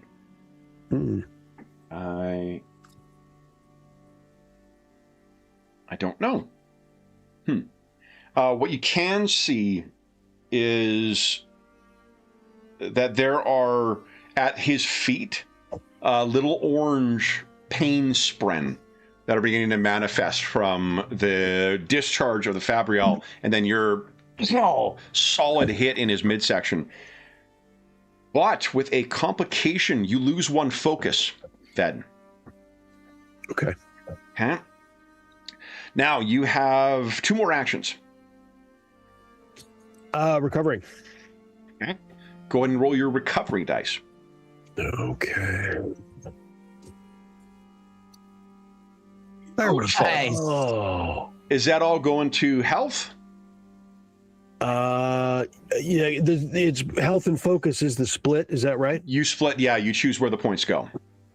That's an interesting question. I think, yeah, it's got to go to health. I've got 4 focus left. I think it's time to get them all into. Okay, you got it. Then, Jomari. Okay, here's what I want to do. I want to, with my first action, to gain advantage. And the way I want to do that is I want to take that, pouch full of gems out and be like, hey, is this yours? Spheres. To try to, spheres, thank you. Spheres, and try to just, in order to try to distract him with deception. To gain advantage, you mean? Yeah. Yeah, I buy that. Okay, here we go. Give us that'll be against his cognitive defense, so 14. Okay. Sorry, is it Spearman Varda or the captain? Spearman Varda, sorry. Spearman Varda. 12 for cognitive. Okay, there we go. Yes, 15. Yep, you have advantage. Okay, then I'm going to attack him with a knife, and I have I'm gonna. Well, we'll get to that. So first, do you have a knife? Well, it says on my character sheet that I have 2 knives. 2 concealed knives. Oh, both on the PDF and on the 2 concealed knives. Yeah, that's awesome. Yeah. So cool. So I will then take an attack. So that comes with advantage, but no plot die. Okay. And I should roll a damage, everything together. Beautiful. 17 for 6 damage. Yeah, with advantage, that's 17. That is a solid hit. And awesome. 6 points of damage. Wowzers. Look at this. Cool. Okay, hold on. He's got deflect as well. Deflect 2. Okay. Okay, and what I would like to do when you're ready, so I have the knives expertise, which lets me pay just 1 focus instead of 2 to make an offhand strike with my last action. Yeah, love it. Okay. Here we go. I'm going to spend focus from this guy to give dodge. I'll give you disadvantage on this. Got it. Okay, sounds good. Disadvantage. Here we go. And disadvantage on the roll, not the damage. Not the damage. Oh, I missed him. Okay, he's lucky. Oh, yeah, narrow miss. Yeah. I had a 20. I rolled in that 20 on one of those 2 dice. Oh, shit. All right, so he gets me, but I'm like, okay, I can't move. That's all my actions. Let me green dot myself. All right. Then it is, so the captain has 2 less actions, but he finally recovers from being stunned. He's got 1 action left. He is going to spend 2. He is in the grip of the thrill. He's doused in my blood, Kevin. He's doused. Almost blinded with blood. I can't see this with how much you're bleeding on me. It's amazing. I'm sure we got that in An unconventional tactic, but this may have been the one that ended up with you and the bridge crew.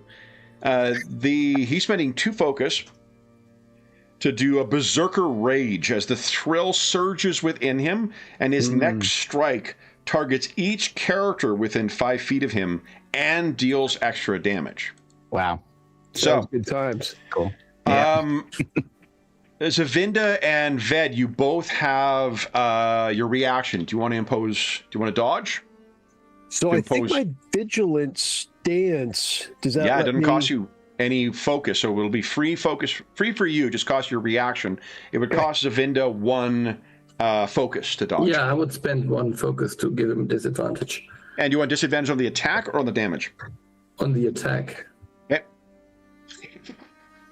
That was the correct tone to take. On the attack, Madison, come on. Yeah. Okay. Then, let's see here. So first, the disadvantage one on Zavinda. There's no way that hits. Didn't even get a 10. So he swings at you, parries through to Doral, who has an 11. So it's a normal attack against Doral. I missed Doral. And then Doral's prone. He was a tough target. He was laying there. Yeah. Well, yeah. The one thing you don't get to a year as a bridge crew member without learning to get the fuck out of the way of swords and arrows and other things, right? Yep. Okay. Then it is his attack on you. Yep. Oh God.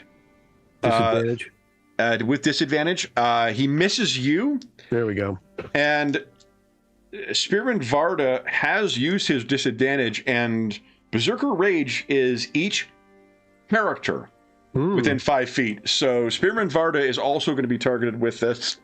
Friendly fire. The thrill. It, that's rolled 22 on him. So then that is 7. So this guy gets cut by you, dekes back, and then Salinar screams out and sweeps that blade along and cuts Spearman Varda down. So, oh man! So he has to attack whoever's. That attack hits anybody nearby. It's any character within there. So yeah, it's to represent. The thrill is something that's described in the novels too, and it's like getting caught up in the battle at the Alethi. So yeah, Berserker-ish. Exactly. All right, that is the end of round 2. We're at the top of round 3. Is anybody taking a slow turn? I think Captain Selinar is going to. I'm going to take a slow turn this time. Or a fast turn. Sorry, fast turn. He's taking a... you know what? It's the number, the 3 and the 2, that somehow confuses me with the fast and the slow. I agree. But, yeah. Yes. So I am going to take a fast turn. Yes. Okay. Anyone else? How about you, Ingolf? What are you going to do? Fast or slow? I'm trying a, time. I'm trying a fast turn, I suppose. Okay. Ved? I am going to I'm going to go fast. Okay. Then, which of you wants to go first? All I'm doing is a recovery. So you guys mind if I just get that out of the way? Yeah. Mm-hmm. Okay, cool. Okay. Here we go. Recovery die. 5. 5. And again, so you split that between health and focus. Yeah, I'm going to take 2 of that in focus. Cool. Mm-hmm. Okay. Okay, that's me. Like, I'm catching my breath. I'm like, Okay. Ved or Zavinda? You got something particular? Yeah, I would just I would try to hit him again, I suppose. That's a great choice. I think you should go with that. That's good. You still have 2 charges left in the pain reality. Yeah. Did you want to go for that advantage again? Yeah. I mean, I think he's still attacking, or he has killed one of his own men already, again. Yeah. And I mean, what's one less dark-eyed spearman? Yeah, in a way that's maybe true, but on the other hand, he's a disgrace to the military. I would just try to mock him. Okay. This is the best commander is that one who slaughters all his troops. No, that's... Sure. So persuasion, I think, then, or are you intimidating again? Maybe intimidation is okay for me. Yeah. Okay, go ahead. 14 is his defense. Anna says good luck. Beautiful. That really got to him. So you're going to have advantage on this attack. I am going to... Ooh, he's only got the one reaction, though. I mean, all those little orange pain sprint around his feet are telling him he did not like that pain rail last time. So you're going to roll normally. I'm spending a dodge to give you disadvantage on it. Yeah. Well, okay. Go ahead. Regular attack. Okay. So, and I will spend a charge, so... Nice, okay. And I think roll with a plot die as well. Yeah, if I hit, then that's maybe... Come on. Normally... With plot die, yes. No. Ooh, okay.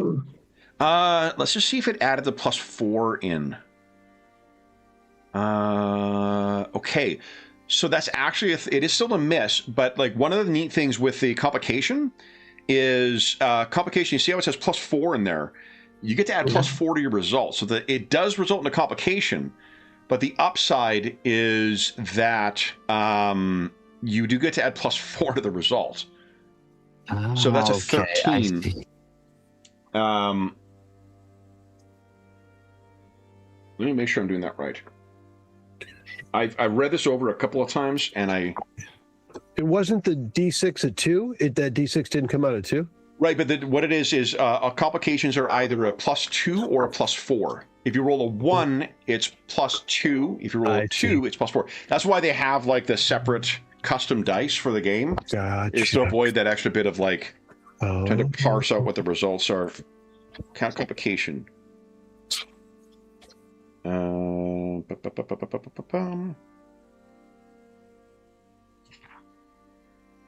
True to its name, a complication can complicate a situation, but it can also help your test result. When you gain a complication from rolling the plot die, it also grants a bonus to your current D20 roll. It's equal to the number that is rolled, either a +2 or a +4. So yeah, 13. Unfortunately, it's not quite enough to get him, but pretty good. But you get a complication. I think...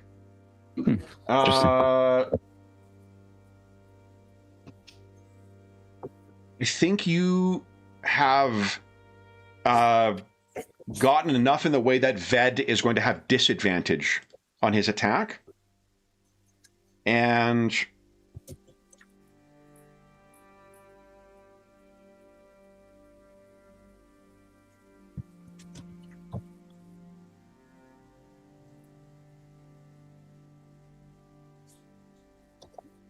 let's see here. When an enemy, he's got a special ability here, Infectious Throw. When an enemy rolls a complication on an attack test against Selenar, the enemy gains a +3 bonus to that attack roll. So you actually hit him. Regardless of whether the attack hits or misses, if any other characters are within 5 feet of Selenar, the enemy must choose one. The enemy's attack also grazes the chosen character, which means it'll do just whatever's rolled on the dice. So it'll be 2 extra damage. So either Dural or Ved. You will hit Captain Selenar, and he'll take 8 damage, which will actually... he is a rival, so at 0 health, would you give us a D20 roll, please? Zavinda? Mm-hmm. 1. And give us a D8 roll, please. 6. You shock him so much it overwhelms his senses, so he can't use reactions, and his senses are obscured, gaining a disadvantage. So he's staggering back. You've almost like whited out his vision from your hit. So what happened is, because he's got a special ability that adds a +3, you rolled a complication which added +4 to your result for a total of 13. His special thing is he agitates you further. You get another +3, which made it into a hit, but the thrill has infected you, and you've done 2 points of damage to either Dural or to Ved. Yeah, I think to Ved, because he was getting in the way anyhow. Okay, so Ved, you are... you take 2 points of damage, Ved. Okay. Don't upset Zavinda. Yeah. And Apparently. then Ved, what are you doing? Ved is Ved's attacking.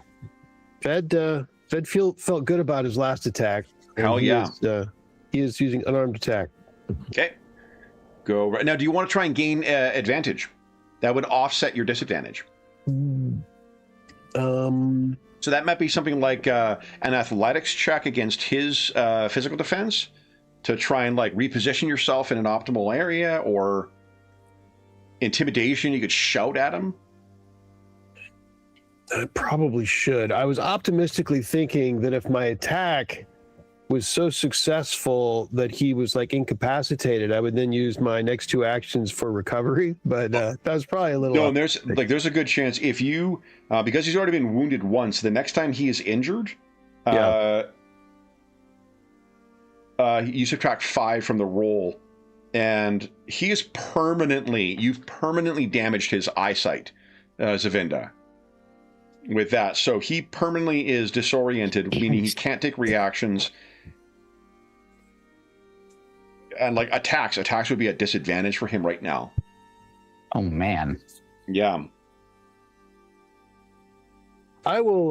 Let's go. Let's do the gain advantage. So. Okay. I'll test. What, athletics? Oh, and sorry. I thought you said if you did say that you were going to try and do a recovery, you can only recover once per scene. Oh, gotcha. Okay. Good to know. Yeah, are you pressing your luck again? What's that really throwing yourself? Do you want to have a plot die in here? Oh yeah. Love it. And so gain advantage, I should use my athletics. Is that we determined, or I think so. Yeah. Yeah. Okay. No plot die on this roll though. Just in your attack. And this one is this have disadvantage? No, just your attack has a disadvantage. Okay. All right. Come on, there Fetch. you go. There you go. Big roll. Nice. All right, so you're rolling normally with a plot die on your attack. So you sort of like reposition yourself and. Yeah, a little faint. Okay, this is normal, and this has a plot die. Okay. Not very good. No, but max damage. No, that would have been a big hit. That would have been. Okay. I mean, you know what? I overswung. Yeah. I hit the ground, Okay, so I think that's everyone on their fast action. Let's see. Yeah, he can't do any reactions anymore. So he...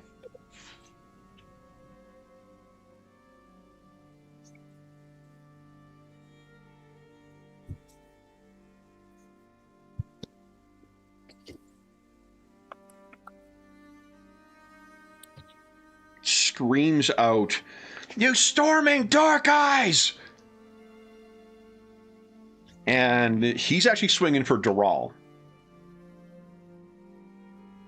So he'll just be rolling normal against this because... and Dural is effectively stunned, so he can't move. But he doesn't get the... Oh... Yeah, he's only got 1 focus left.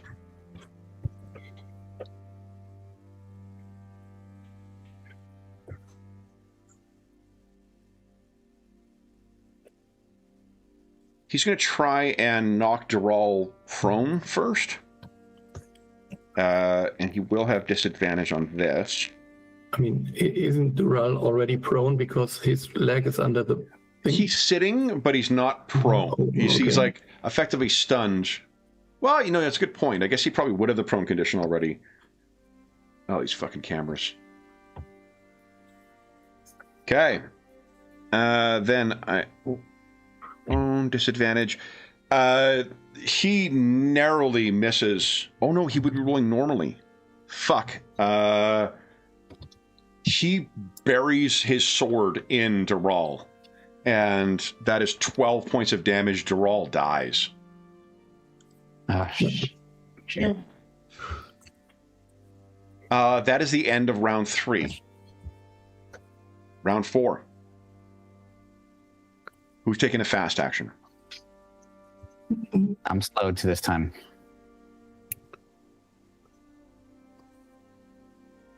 Yeah, I think I'm going for a slow action. Okay. Ved? I think I'm going fast. Okay.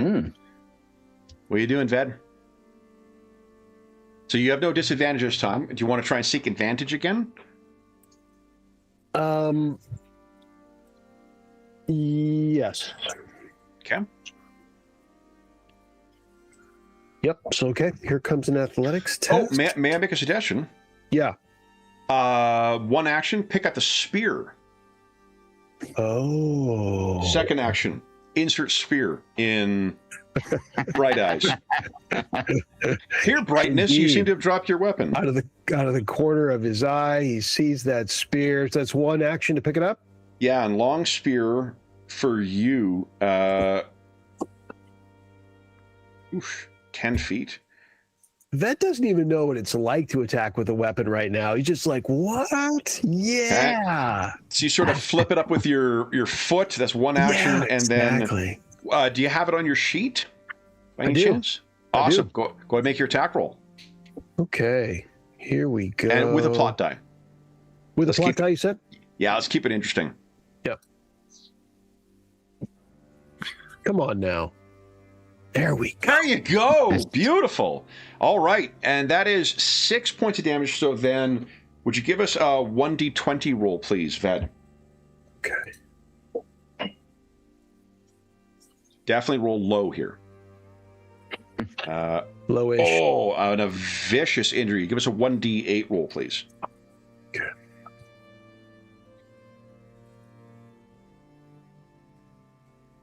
Oh, you skewer his sword hand, and he drops it, and he's not able to use his sword hand any longer.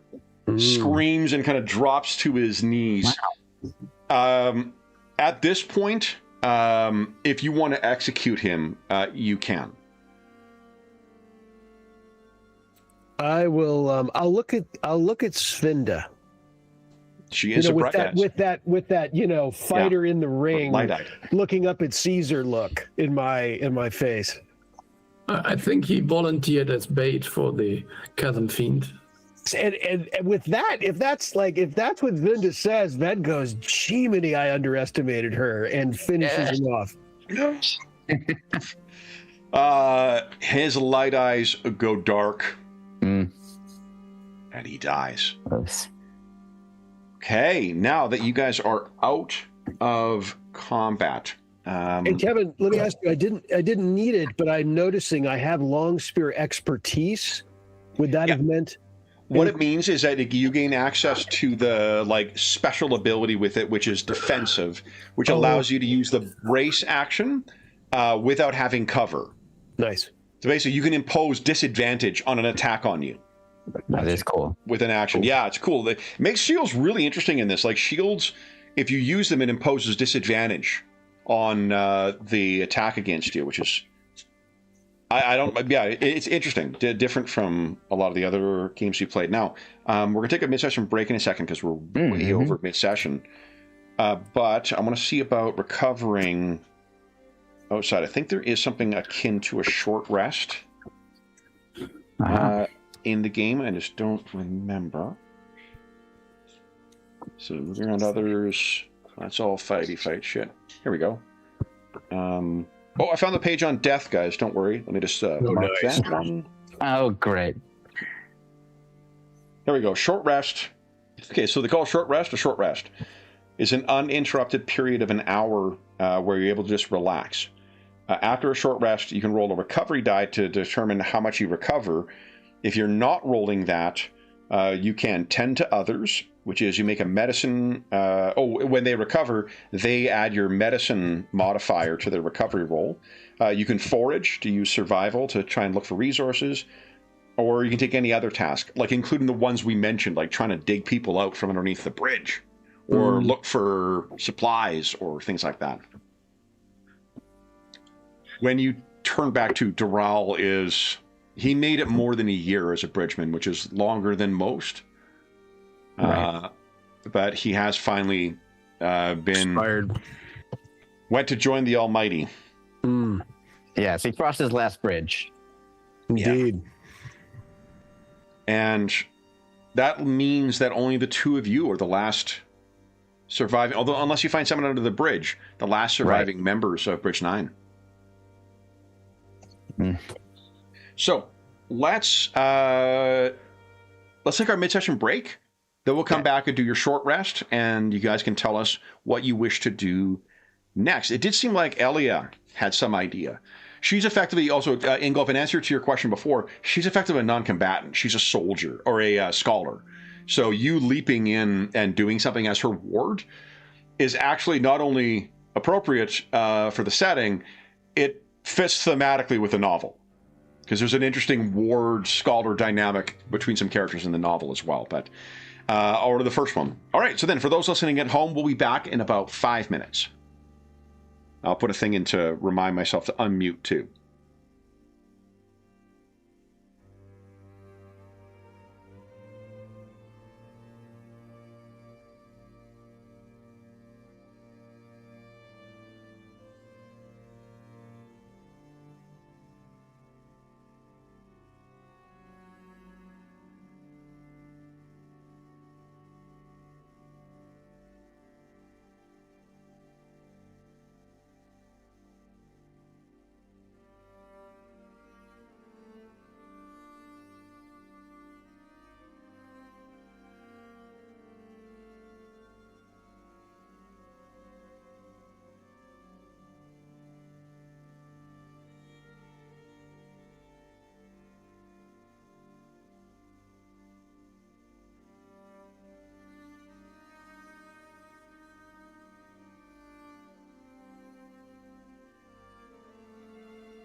Okay, and I remembered to unmute myself. Hey, everybody.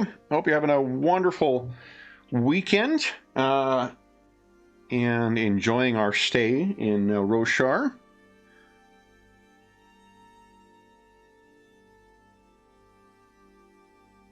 All right. The whole focus point thing is an interesting mechanic, too, of controlling how often you're able to actually defend. I feel like you're either going to be using them defensively for the first, like, because they're a limited amount. Yeah, it's neat that it's not going to get into that kind of tedious state where you're going to constantly be rolling disadvantage and, you know, It's going to be a series of exchanged misses, round after round. Yeah, there's just enough to think about as we get more familiar with yeah, the system. Okay. I am looking for the minion things. I think that's the case that I don't think they can use plot die, but I might be thinking that wrong. Or waiting for the others. Okay. What are you thinking of doing? Are you going to take further recovery yourself, Ed? Or are you going to help others out? Actually, I don't even know. I think that recovery is going to be kind of sexy. Okay. So if you want to roll your recovery, you're free to do so. All right.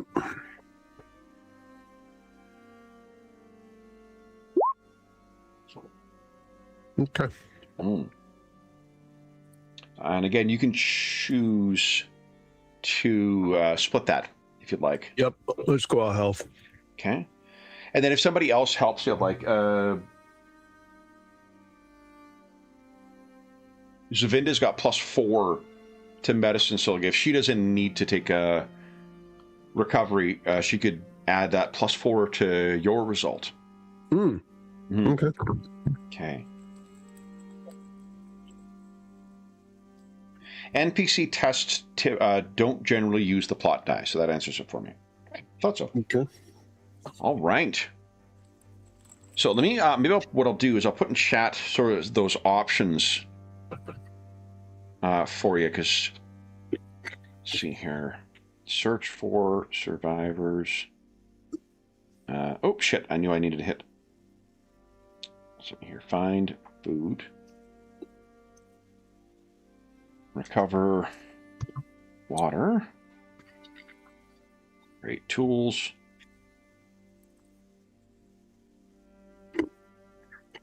Heal the wounded. Salvage. Oh, we've already done the salvage valuables. Time to... Yeah, sure, that's it. Okay.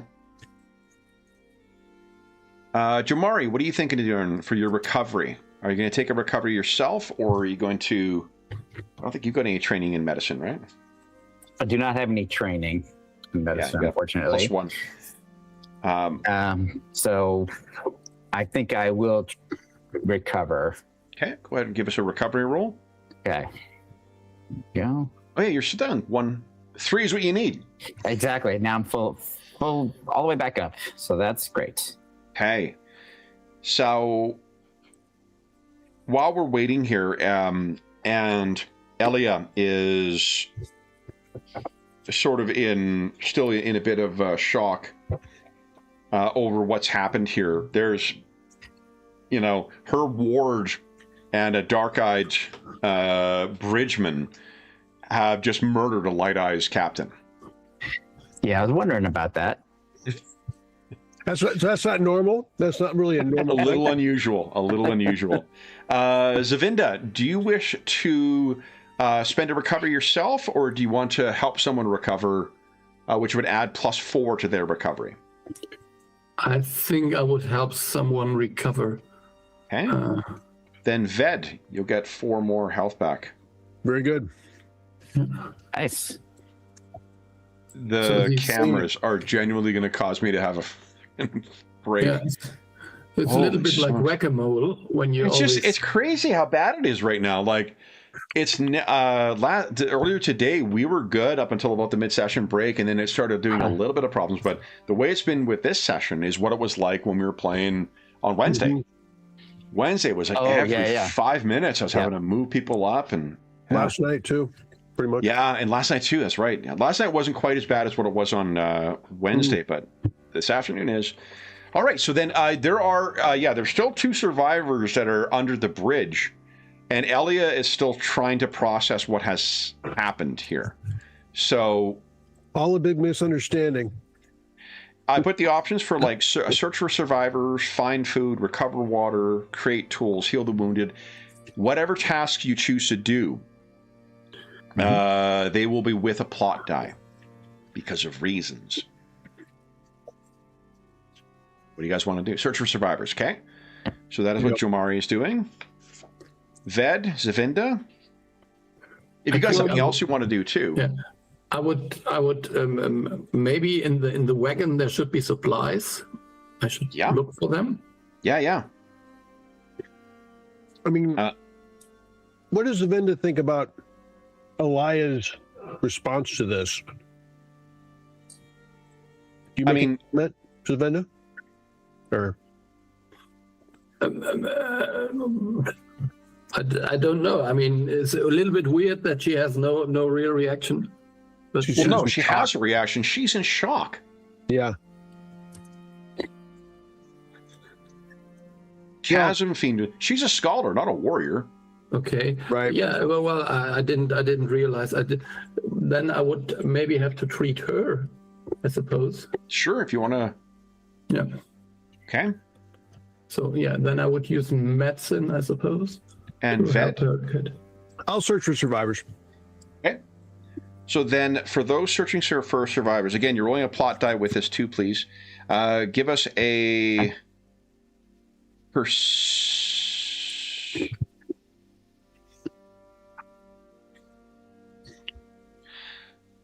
give us a perception check, please. Each of you.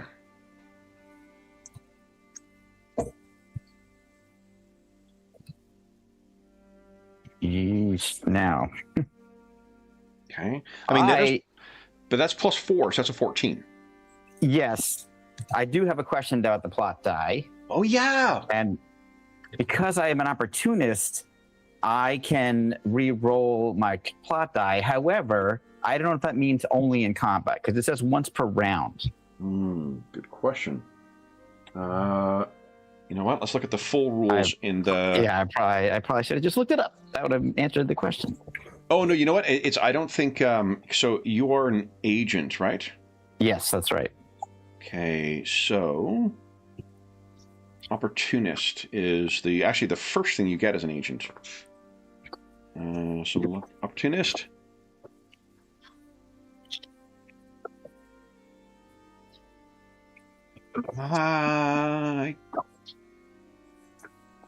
It's listed as an activation of a star, which is interesting.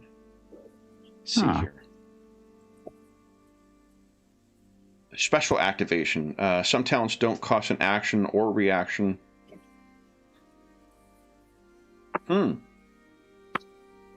Activating a talent. It does say once per round, and rounds are only in that's combat. the weird. Yep, exactly. That's I'm looking on page 71 of the Stormlight Handbook.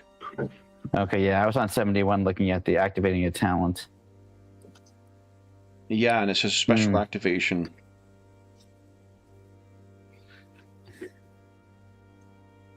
It's a particular action type isn't named. You can freely activate the effect when the described circumstances arise.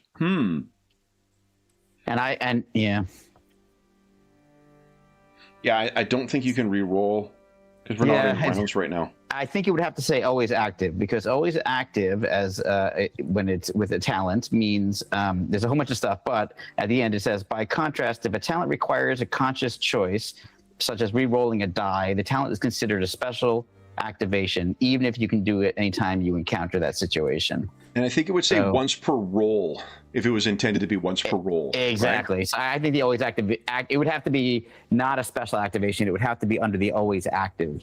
The talent would have to be always active. So yeah, that makes sense to me. So that's cool. I just wanted to check that. Cool. But you get the 14, and there is that. So you find that Aran, one of the bridgemen, a young guy, you can see he's got a brand on himself, and I don't know why you would be familiar with this, Jomari, but he does have the brand of a thief on him. So you pulled him out. I mean, whatever he was before, he's a bridgeman now. And Ved, you actually find Kesh, a... How much? Oh, actually, Kesh is a bridgeman as well. So it's 2 other bridgemen. All the soldiers are dead now. So you pull him up, and you know that he's pretty big, but he's also dumb as a fucking bag of hammers. So you've got a tough, dumb guy up. Savinda. Yeah, so I would try to use, I suppose, medicine to help her out here. Yeah. And roll a plot die with that as well, too, please.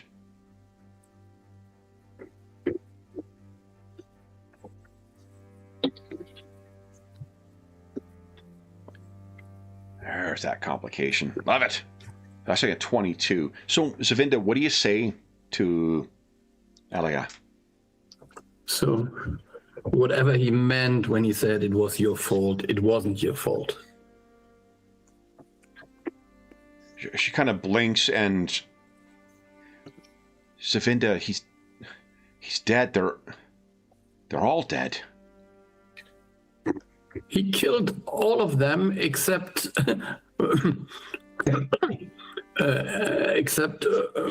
us, because basically we killed him first. He was mad. She says the thrill. Yeah. It was so strong. It made the pain real. It made the sparks flew over to someone else.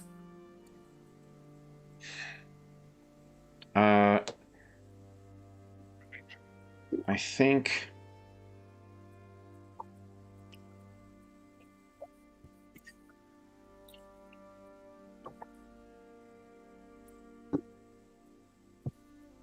she shakes her head and she says, yes, of course. Of course. And she looks at you and takes your hand, and she says, I was wise to give you this, my ward. You're proving wise beyond your years. And she turns to all of you, and she says, I'm sorry. I'm sorry for all of this. If you can see me safely home, I'll see that, or you can see us safely home, she would say. I'll see that you were rewarded by the High Prince, but please, we must get away from that great shell.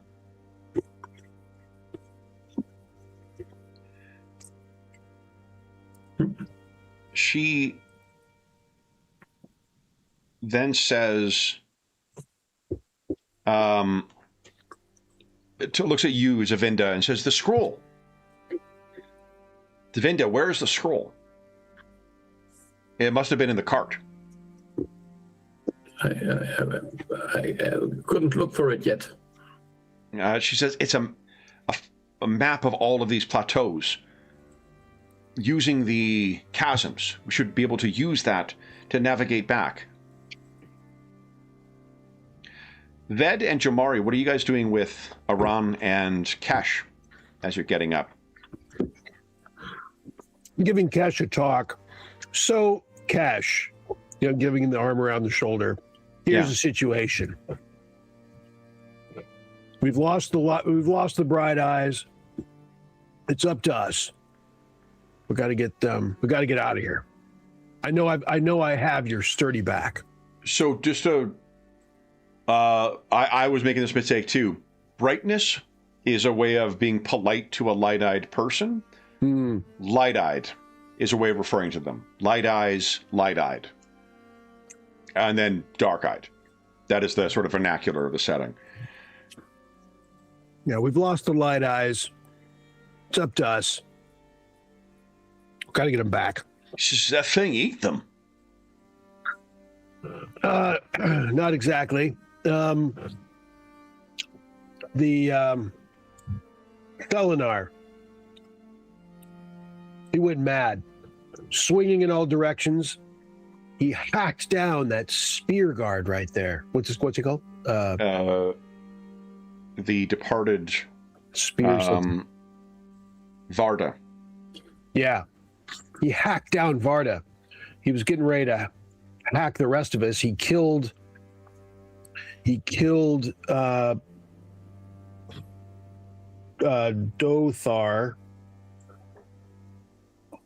Dural, I think. Dural. Yeah. I'm shaking up. Yeah, jeez. Don't take it so hard, Sean. Just a game. Can't help it, George. He hacked down Dural, and he would have killed the rest of us. So I'm afraid we had to overcome him. He looks over your shoulder at the spear sticking out of him. Oh, did you retrieve the spear, by the way? Definitely. Okay, so you're carrying a spear now. That's practically a prized possession at this point.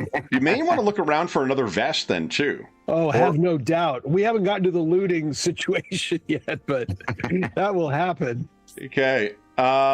So he looks and he says, "Did you kill him? Did you kill the Light-Eyed?" It was me or him, Cash. It was me or him. And I clap him on the back. His face kind of drops. He's like, "A bridgeman killed a Light-Eyed captain? They're going to hang you."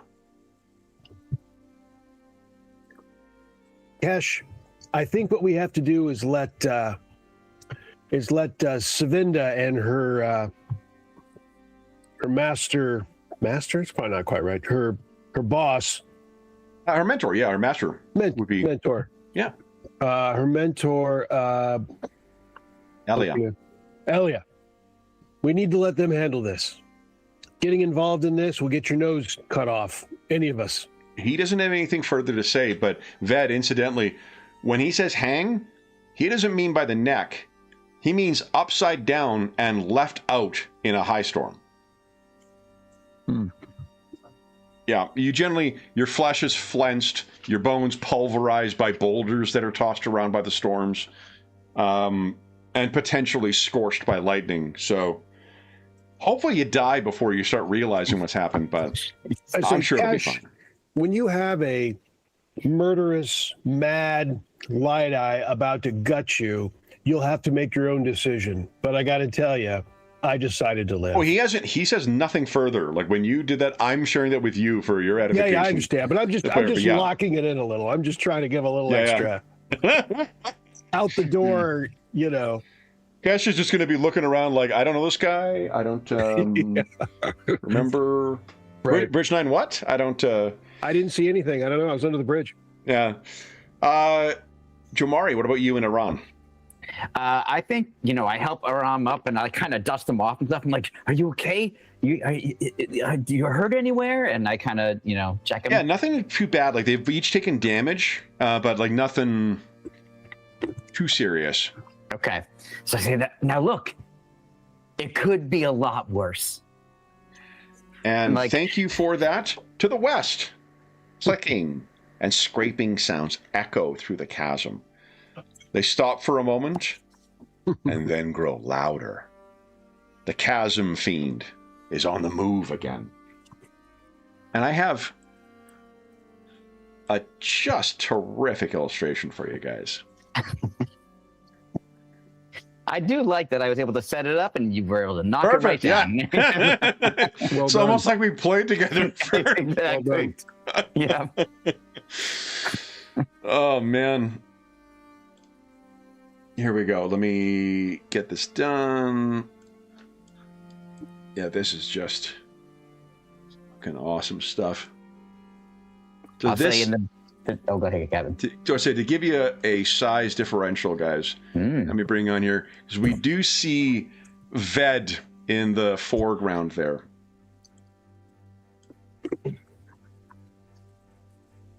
Oh, jeez. That's how big a chasm fiend is. Oh, great. Yeah.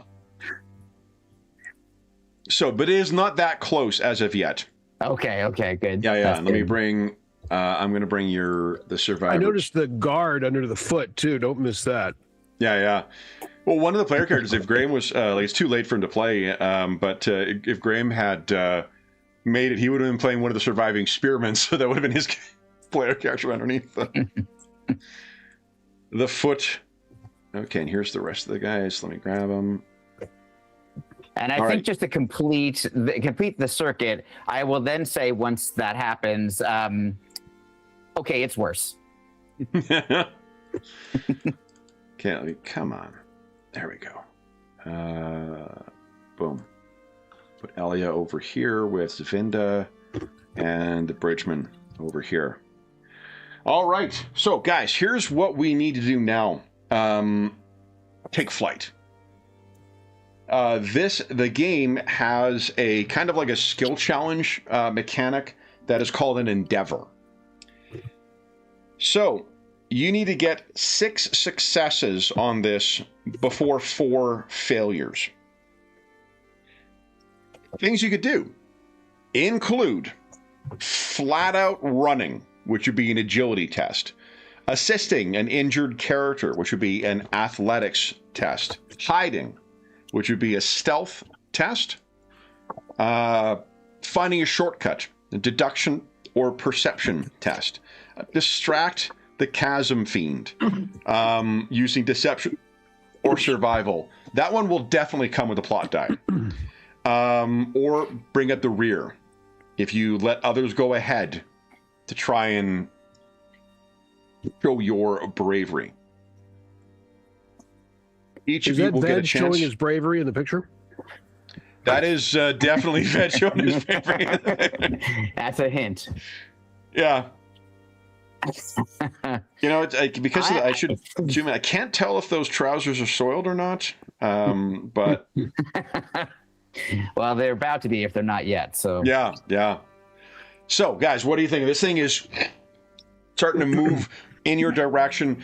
Your best bet is to find a narrow place for where it's not going to be able to get through, and hope that it was injured enough by the bridge fall, because you did see some of its legs were damaged. That hopefully it's not strong enough to be able to climb up and over. Okay, what I'm thinking then is, since I believe I'm the youngest and the least injured combined out of the groups of the entire party now that we found some survivors, I would like to run ahead to try to find a spot where we could... Give us an agility check, please. Great. DC 10. Here we go. Okay. Here it comes. 14. That is 1 out of the 6 you need. I'll start counting down on my 6-sided dice here. 1 out of... So Jamari turns and sprints off. Zavinda, Ved, what are you guys thinking? There was something with deduction, but I don't remember. Deduction would be find a shortcut. The map. That's maybe something she would do. Zavinda, the scroll with the map. Yeah, I know. So give us a deduction check. This is DC 15, 1-5. Okay. Come on. Oh. Nice. So close. Yeah, off by 1. Yeah, I know. That's 1. So 1 failure is what Emma said. Ved. All right. Does anybody need assistance? Was there one that was assisting or anything? What was the... Nope. Assist an injured character, but that's in athletics. That's a separate... There's no, like, just adding to someone else's bonus.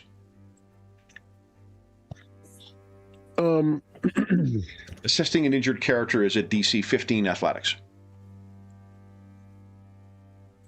Are any of us actually... are the other ones injured?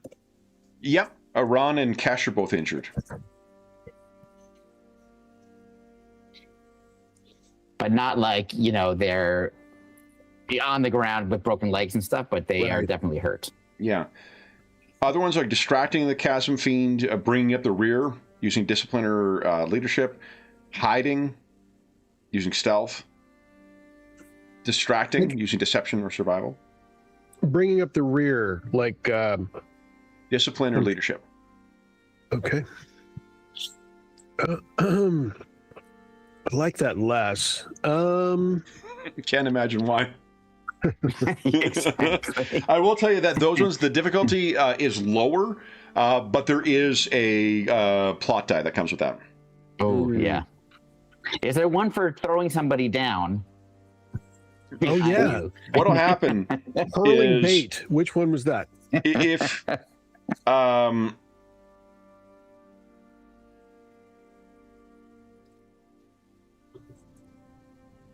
if you roll a complication, an NPC stops fleeing.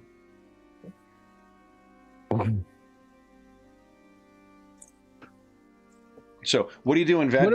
What about a distraction using one of the corpses? What do you mean by that? Well, like, we were joking about it, but literally taking a corpse and flinging it. Survival or deception. Pick one, roll it. Okay. And roll plot die with that too, please. Okay. You can do it. Okay. Let's see. What are we doing here? I am doing it's deception or survival. For survival. Okay.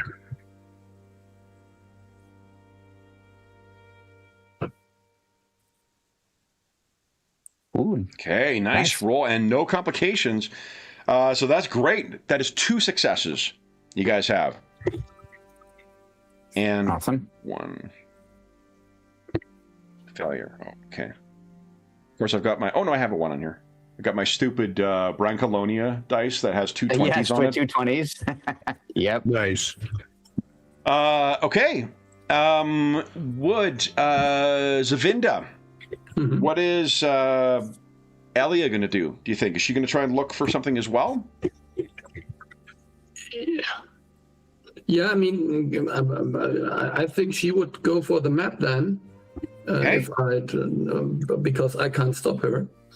Give us a 1d20 roll plus 3, please. Okay.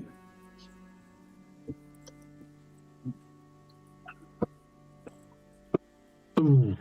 Oof. These won't count towards your thing.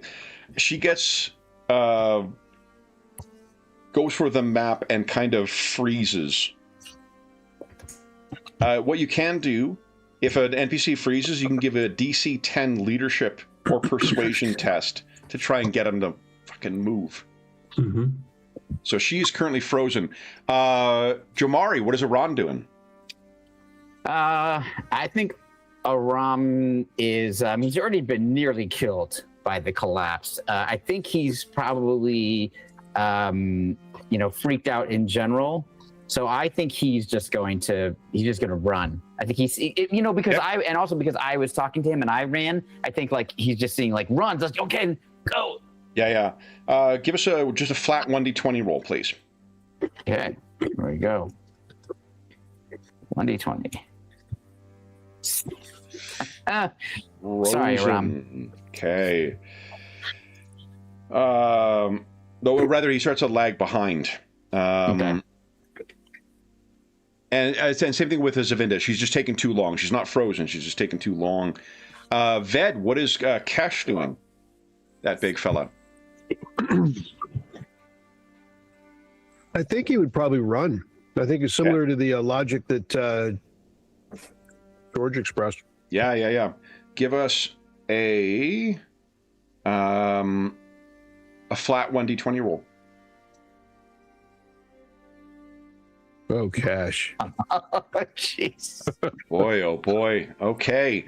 I got it's like it's a roadrunner legs. There's a lot of movement, but they're not going anywhere. Yeah. Right. Yeah. Okay. Oof. All right. So then,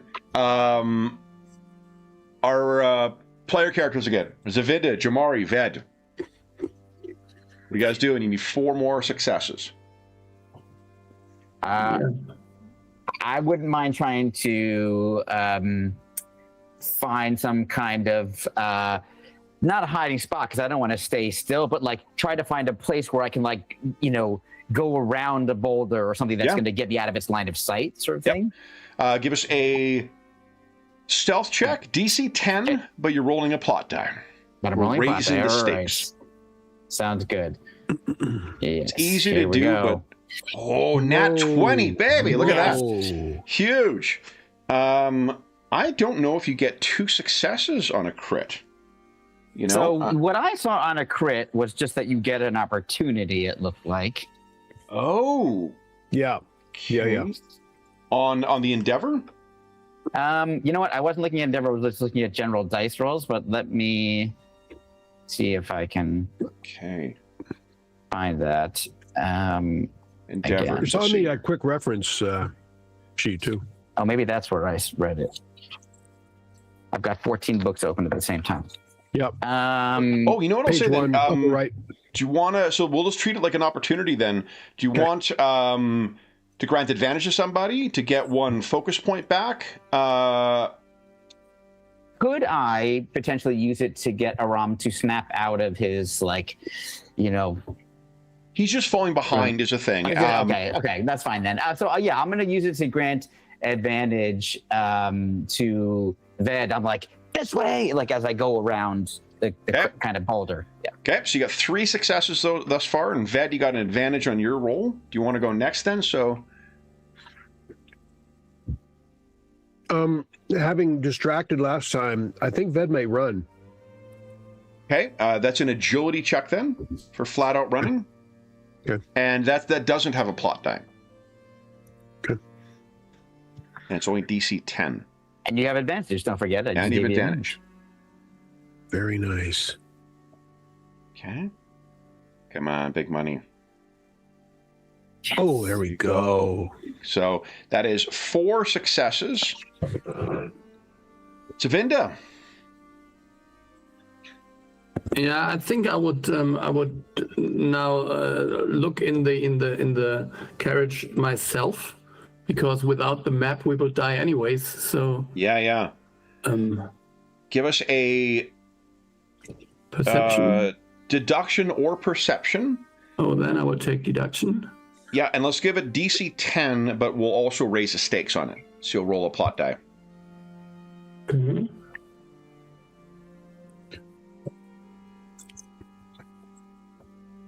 Okay. Yeah. So you look into the wagon. Yeah, I was just looking for my talents to strategize, but it just doesn't work. So here. Okay. Yeah. Okay. So let's go. So normally, but with a plot die. Go. Come on. Yeah. Nice roll. Okay. Then yes, that is 5 successes. Would you each give us a, let's see here, a D6, a D20 roll? Ved, you're going to actually add +2 to yours. Jomari, yours is just a flat roll. And Zavinda, would you add 3 to yours as well? Mm-hmm. Nice. Okay, so she's running ahead. Oh man, Ved and I are not doing great. Well, you know, Jamar, you rolled a D10 instead of a D20. Oh, well, that doesn't help. What did Aran ever do to you? Seriously. Exactly. Wow, George. Wow. All right, I was going to steal his stuff, but okay, no, I'll let him. Not Okay, a there lot you go. better. Okay, so unfortunately, the big guy, he has fallen behind. But Aran is keeping up, and Zavinda, you found what you were looking for, and Elia and you are running. So you guys only need 1 more success here. Right. Who's going to take the turn? You're definitely rolling a plot die with this one. Okay. But who wants to take the credit / blame? What do you Only think? got 1 failure so far. Yeah. I think, George, you should roll, but be aware which die. So that's... Okay. That's fair. I want to try to do something different, Kevin. So I've already done agility. I've already run. I've already tried to hide. I would like to try to... I get a plot die. I'm going to go with... Insight is really about people. It's deduction that's going to be about finding that shortcut, right? Yeah. Okay. Even though it's not my best thing, despite the advice that Ingo was smart to give me, I'm just a stupid kid. So I'm going to use deduction to try to find a shortcut. Yep, you got it. So it's with no other modifier other than a plot die. But a plot die. Okay. Here we go. Oh, Jesus. And how much did I get out of there? Is that a 4? It's +4. So that is a 16. That is a success. You found it. So, and then This the way. complication.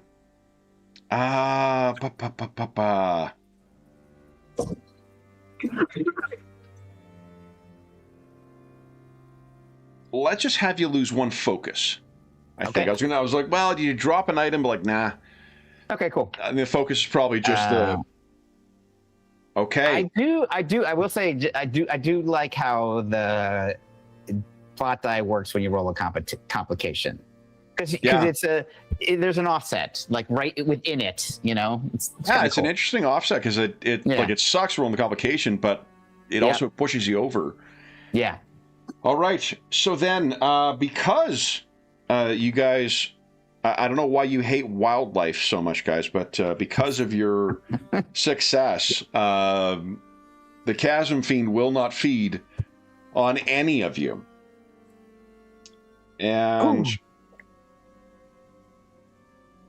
here, at the narrowest part of the chasm, the sheer cliff walls are 5 feet apart. The Chasm Fiend pushes their head into the gap, but withdraws after a tense few moments later, unable to squeeze through the wall, and ahead the chasm wides. If you continue to the northeast, the surface is still 80 feet ahead of you, with little in the way of handholds, but you are at least safe from the Chasm Fiend for now. Now, let's get... Look at this, guys. Here we go. Boom. Oh, that was close. Interesting. Okay, so there is... Boom. Okay. With you guys having made your way through that,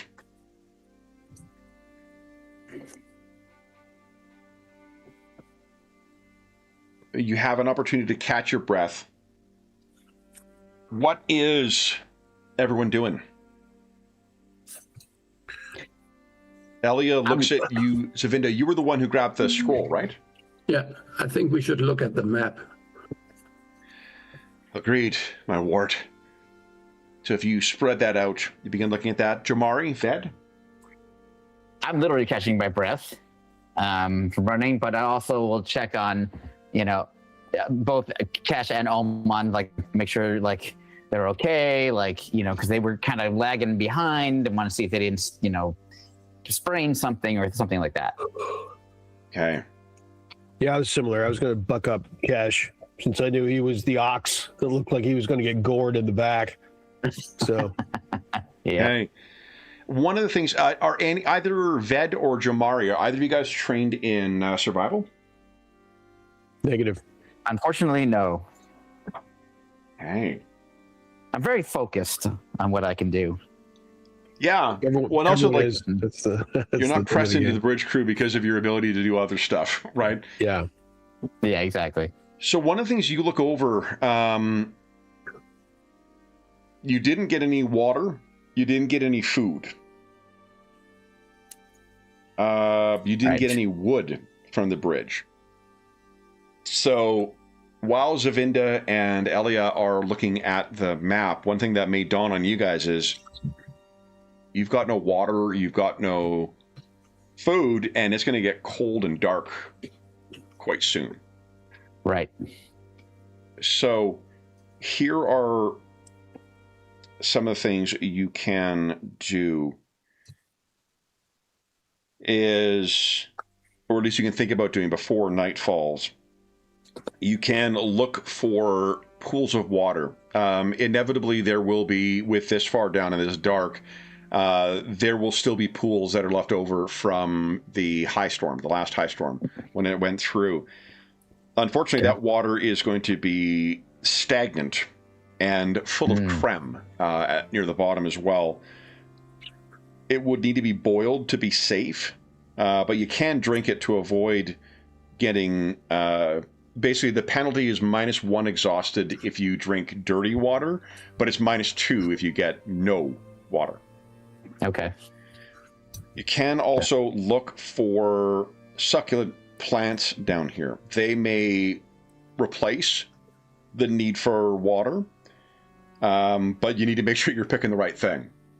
Plants on Roshar, most often they have a very unusual quality, except for in Shin, which is a very disturbing thing where the plants don't withdraw. Typically, when you step on or near a plant, it'll withdraw into its casing. Because what happens is it stays safe in there until a high storm passes, it goes out, drinks up all the water, and then kind of sucks itself up. But if you believe it, in Shin, you can walk on the grass and it doesn't withdraw. It is so strange. Okay, I'm not going to fall for that one. No, it's just tall tales, of course. I am the wit, after all. That's true. You can try and scavenge dried vines from the side to try and make a fire. In which case, you could then boil water. You don't have a pot, but you could probably use something for that. And then Maybe for a food, helmet? Yeah. you may be able to scavenge either edible plants or kremlings. Kev, what's a kremling? Hold on, guys. I'll tell you what a kremling is. All right. Kremlings are sort of the generic term for kind of like all sorts of invertebrate, creatures with chitinous outsides. They come in a massive variety of things on Roshar, but many of them can be eaten. They're not necessarily going to be tasty, but at least it serves the purpose of not being hungry. Yeah. And so here's what happens with no food. Without food, you get the benefit of a short rest, but not a long rest when you complete a long rest. Oh, I see. That's interesting. So, Zavinda, you are looking at the map with her, with Elia, and you can see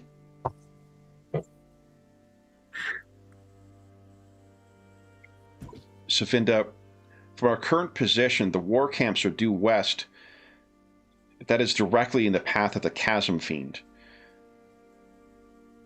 And you actually notice to the northeast, Zavinda, is actually your original destination. Oh. The ruins from the Age of the Silver Cities that you were... So you think we should make a run for the ruins? Elia looks at you. Yeah, that would go around. And the scouts who found the ruins, they said that it extended into the chasm. So if there's a way in, there may be a way up. Okay. I think it's important to increase morale, so I would say that we found a way out of the chasm. But it will take, I don't know, a few days maybe, I don't know. It will take you, you were pretty close when the attack happened. It'll probably take you about an hour to get there.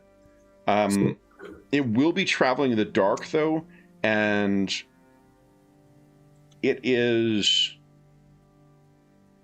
if you're traveling through the dark with no water and no food, you'll be suffering those penalties. Exhausted, and you don't get the benefit of a rest at all. So what do you guys think?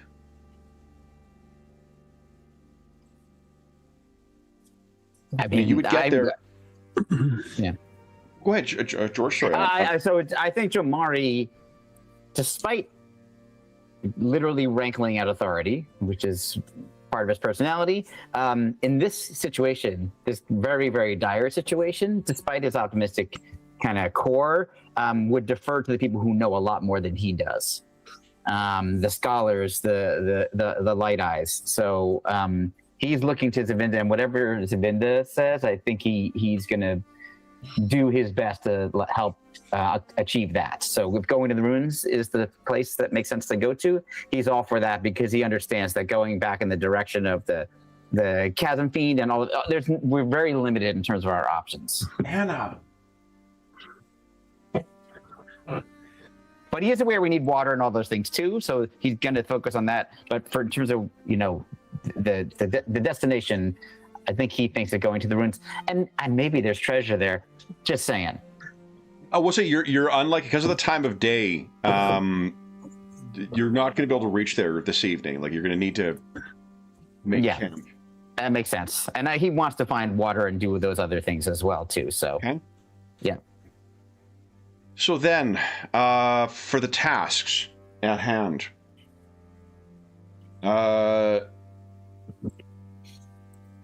you can definitely find pools of water. So that would be one task. You could also try and find succulent plants, which is either a survival test or a lore test. If you have a specialty, an expertise in biology or botany, that would benefit. Hold on, I'm going to go and close the blinds because I don't know what's out there. It's driving me nuts. Hey, excuse me.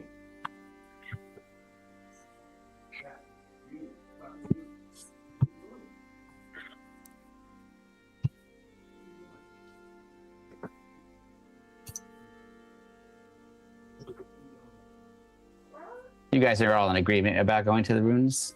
Sounds good. Okay. Yep. So I should maybe I'm very good at lore. So okay, great. Yeah. So yeah, that'd be awesome. I'm terrible, not surprisingly, at lore. Yeah, me too. Sorry about that.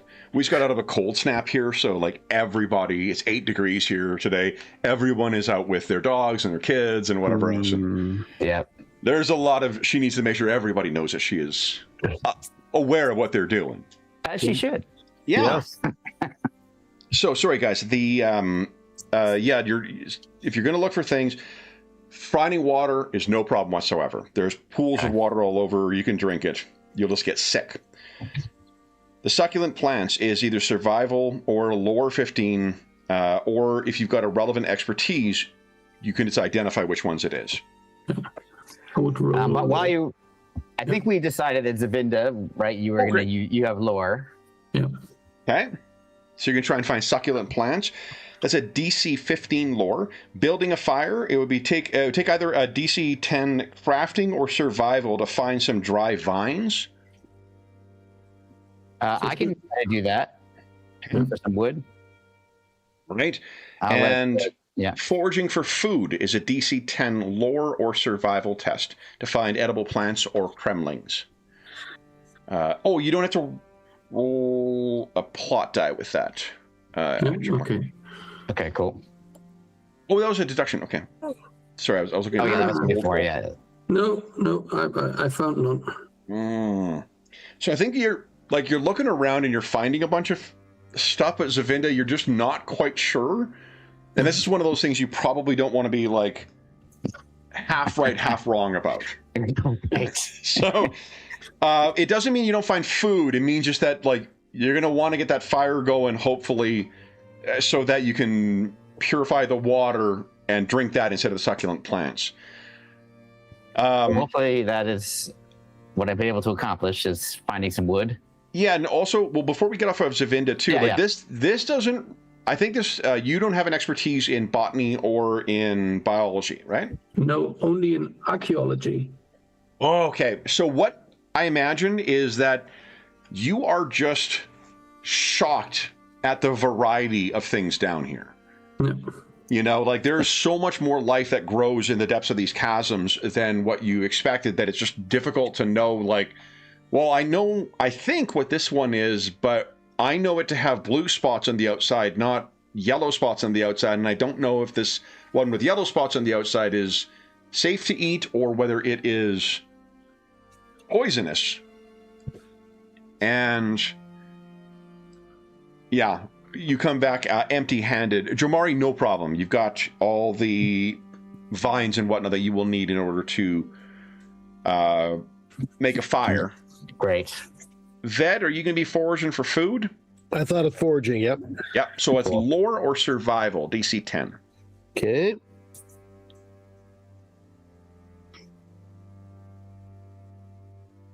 Pretty slim pickings. Nothing. Okay. I guess we go hungry. Stomach's grumbling. Man.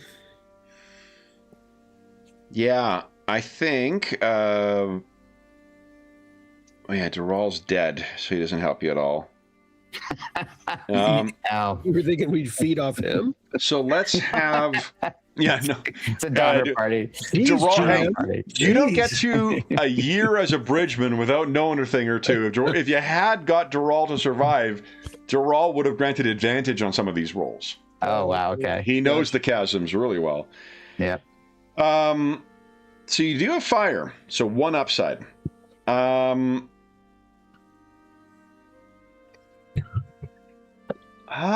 Guys, I have some excellent news for you.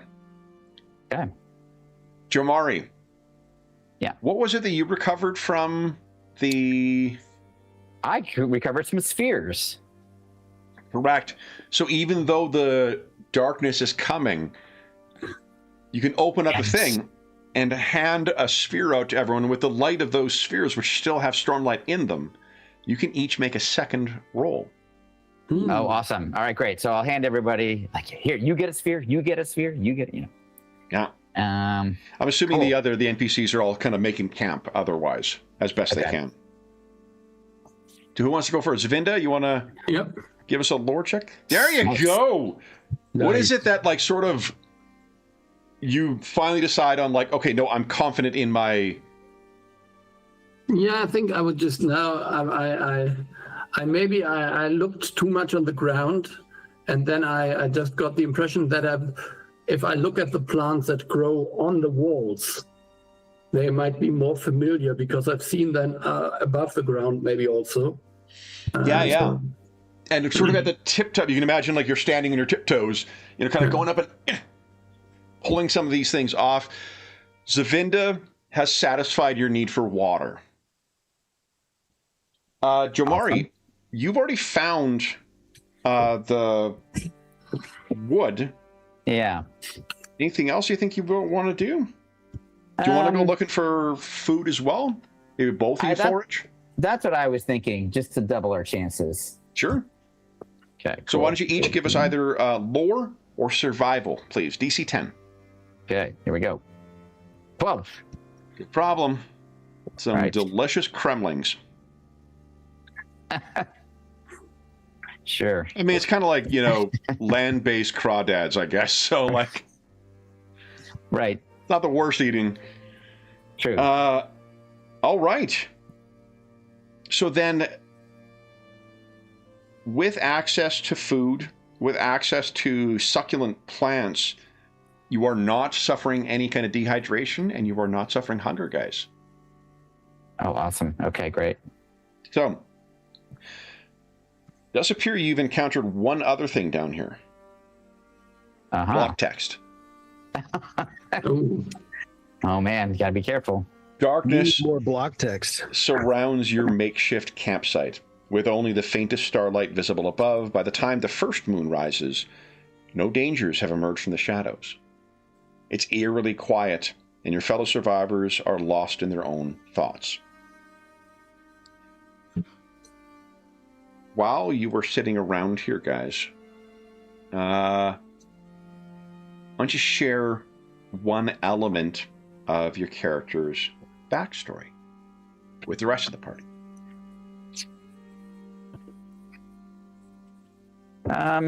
I think I'm, you know, I think he's been established as being the guy who's doesn't like pauses in conversations. So like the second things get quiet, he just starts like chatting with anybody nearby. So he's like, I'm glad we're alive, but this is not what I expected when I left the Reshi Isles. Like I was thinking, I'll get out there into the world, have these great adventures, and like immediately everything just took a turn for the worst. And I guess it's my fault that I picked the wrong bright lady to, liberate some of her extra weight, let's say, and then got caught. And then I ended up here, pressed into service as a bridgeman. And now it has been exciting. I will say that. But I was hoping for a different kind of excitement. So really, really hope we can all get it back alive. And if I can eventually, I just know that I want to get my freedom in one way or the other. Whatever I have to do, buy it, perform a duty, I don't know. But I just have so much I know that I'm destined to do, even though I come from the middle of nowhere. You know that as a light-eyed scholar of some renown, Elia's promise for a reward, it likely would mean release from service on a bridge crew. How do you feel about that, Jamari? It makes me feel like she is somebody that I would like to know better. And yet I also have a fear of offending her accidentally, because I've already done that once and did not go well. So the light eyes can be very mercurial. Exactly. So I think I'm like, I really got to play this right. So he's going to kind of try to get to know her very slowly, very appropriately, be deferential, even though authority drives me nuts. I got to really watch my mouth around her and try to do the right thing. So wait, do you mean, maybe I'm misunderstanding? Like if she just if you're released from bridge service, you don't have to serve her. What was your plan after your? Well, but is she the one that can release me? Potentially. Yeah. So I'm trying to, like, I want to get on her good side. Well, that's what I'm asking. Afterwards, not between now and there. Oh. If you get your freedom, what would you do? I see what you're saying. I probably would rethink my plan of just which was having no plan. And I would try to, I think, form some kind of bond, is the way I'll put it, with a Light Eyes, so that I have some level of, not exactly protection, but some shield from the Light Eye Society in general, so that I could be a free person without constantly feeling like I'm about to get pressed into another service, or constantly feeling like I'll never know where I'm going to get my next meal from, or et cetera, because I really don't have any other skills except stealing stuff. So that's probably not great. And I think actually in the very deep, back part of my mind, I'm wondering if my destiny can only be achieved by associating with Light Eyes. Okay. Ved, what's the prospect of being released from bridge duty mean to you? What would you do with yourself? And I think it causes me to open up a little bit like Jamari. I don't think I'd shared that much about the strange lights and whatnot, and so I think I probably will do that. Okay. And he says, I'd like to make a name for myself of somehow to be respected in service to some goal. And so I'd like to continue I'm good with a spear in my hand and maybe to protect those who need protecting. And some of this might be kissing up to her a little bit too, like Jamari did, like I'm worthy kind of a thing, but try to seal it again, shore it up a little bit. Yeah. But in his heart, how does he feel? Yeah, he wants respect. I think it's been a long time. I mean, this bridge thing is just the bottom of the barrel. Like he was from a disgraced soldier to a bridge man to the second oldest bridge man. Now the oldest bridge man, having graduated with the death of Doral. Yeah, he's looking for a little respect, and so he would. What does that mean? Respect.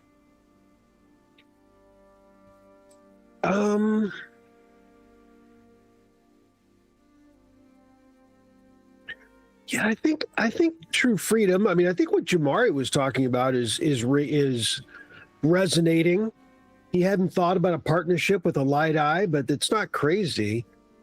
He's not sure how to get out from under exactly Light Eye Society. So you're a Lethe, which none of the others are, and you would know, like, there is a hard ceiling on how far a Dark Eye person can go, and it's pretty high compared to where you are now, but you'll always be subject to the capriciousness of Light Eyes, particularly if you don't leave the Shattered Plains. So yeah, he'd like to find some kind of stable status that he's not subject to the whims and degradations that that he's already suffered. Yeah. So. Okay. And what about Zavinda? Yeah, I think she is now, with a little bit of time, she is calculating in her mind how heavy the bridge has been, how much force it had when it crashed onto the chasm fiend. Mm-hmm. So there is an invention about to happen, I suppose. Oh, interesting. We have, as far as I understood, we have no weapons against these creatures. But except for shards. Shard blades are effective, but like then you kind of need to rely on someone who's a shard bearer in order to do it. Yeah, and the bridge crew has no shard bearer. That's bridge crew doesn't even have shields. Yeah. Sometimes no weapons. Why would you need weapons? Thinks High Prince Sidious. You're there to carry bridges and take arrows. Indeed. Yeah, but I mean, we could really use some clever mechanism maybe, and some kind of this my device, my pengrail. This might be something one could use and attach it to such a thing. So basically, like, I don't know, hit such a creature with so much force that you break its shell, and then make it feel enough pain that it runs away, at least for a moment. Seems to be a strategy, and that is something I would consider now a building, because my goal is obviously to invent new stuff. Yeah, okay. So, with those thoughts and the discussions in mind, and maybe you're sketching some, possible designs for the Fabrial that you're describing there, you all are able to get a relatively restful sleep, which means you're completing a long rest. Mm-hmm.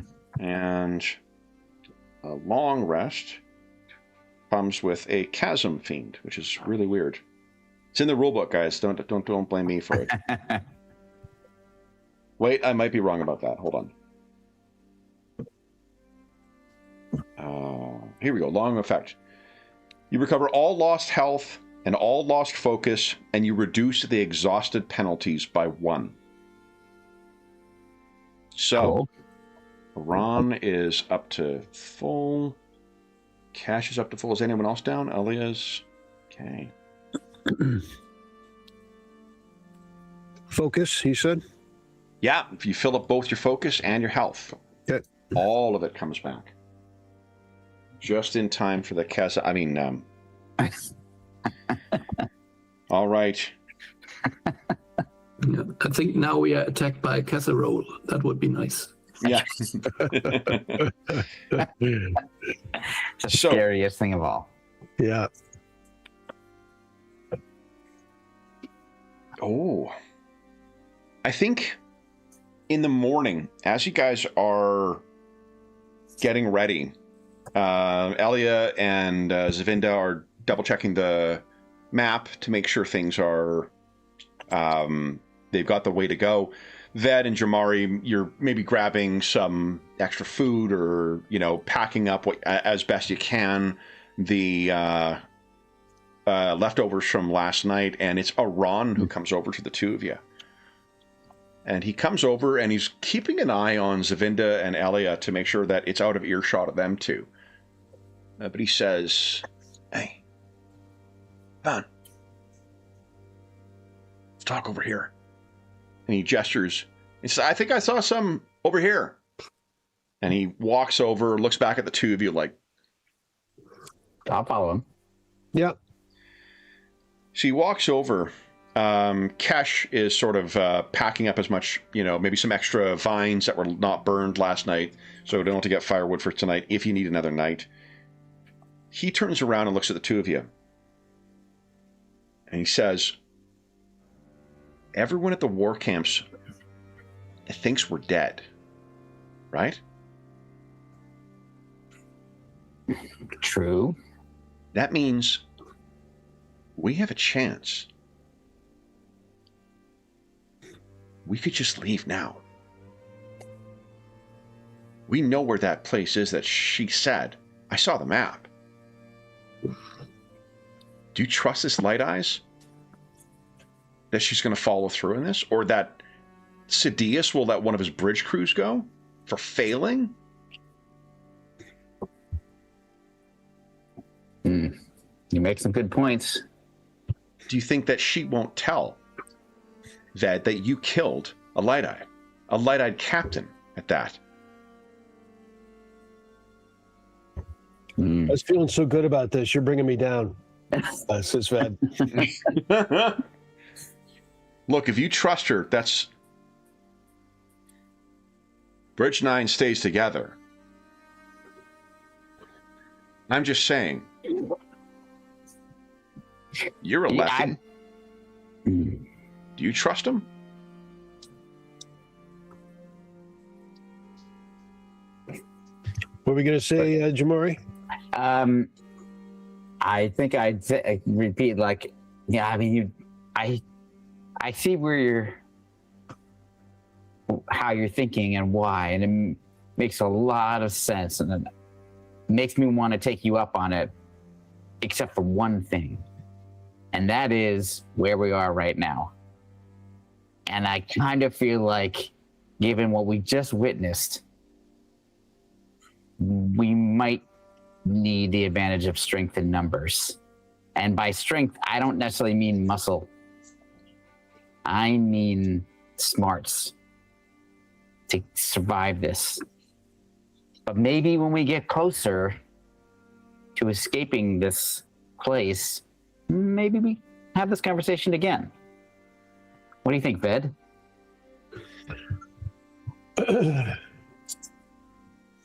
Yeah, that's I think that makes sense. I wonder if we could have a conversation with Svenda, whether it's possible, to see how much, since she knows more about Elia than we do, of how trustworthy she is, because it is also attractive to actually be free and clear, to not have to be on the run, not have to avoid all Light Eyes forever, to have to stay in the wilderness is not it's better than bridge crew, but it's not close to being free and clear. So yeah, maybe we do that. Maybe we have another conversation. If there's, I don't know if there's any way to have to pick Svenda's brain about this without alerting her, to any shenanigans. That's the fear I have. But I will tell you, it's Amar. Is it Amar? Omar. Aram. That's why I have it. You were testing the GM. I even wrote it down, obviously, in my notes. I was too lazy to open my iPad. Is it Peter? There's a token on the screen. Is it Peter or is it Jim? No. But listen, Aram, no matter what happens, this conversation never happened. Mum's the word. I'm not going to tell anyone about this. Just in case. But Ved, you're right. Maybe there's a way to bring it up to Zavinda without giving away exactly why and what we're asking about. Indeed. But I don't know if right now is the best time to start that conversation. What do you think? Yeah, we need an angle. We need an angle of an angle of concern, of convincing concern rather than potential treachery. So, having killed a light eye is no small matter. It would be natural to be concerned about that. Just have to keep it as far away from potential treachery as possible. Yes, I think you're onto something, and I maybe we won't come up with it now, but perhaps an idea would be, depending on what happens, if we can get them back to safety unharmed, maybe before we reach civilization, we ask them if, as a reward for making sure they return safely, they might consider letting us go on our merry way.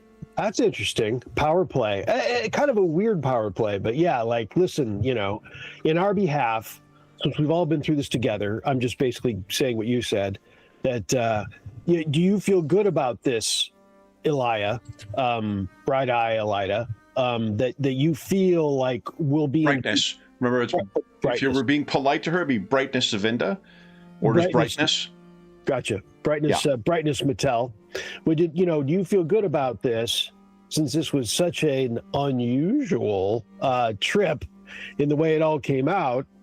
Do you truly feel good about this of recommending us, and you think it'll go our way? And if not, asking for your benevolence in letting us go now, if you really don't think so. I think that's exactly right. And we further could even add the idea that, look, there's a good chance if we get back to civilization, they're going to be fine, but we are going to be blamed as dark guys for everything that went wrong. Right. No matter what we did right. So maybe they would take pity on us and say, you know what, that might be true. That's the idea. Maybe that's so. But again, I think this is a good thing to have in our back pocket as something we can bring up to them. Yeah. Zavinda, would you give us a perception check, please?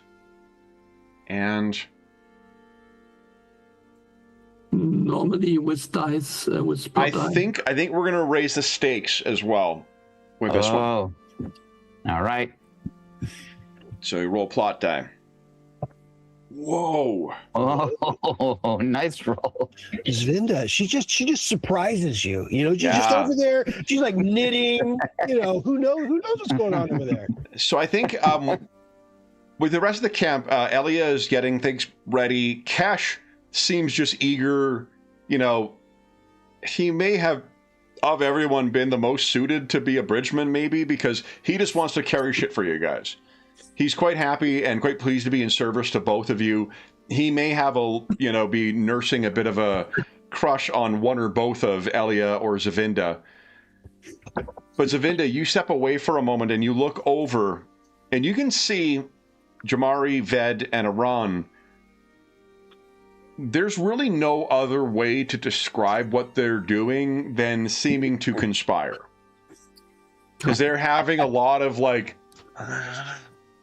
looking over their shoulders, talking in a hushed way, and they do not seem to be picking up anything.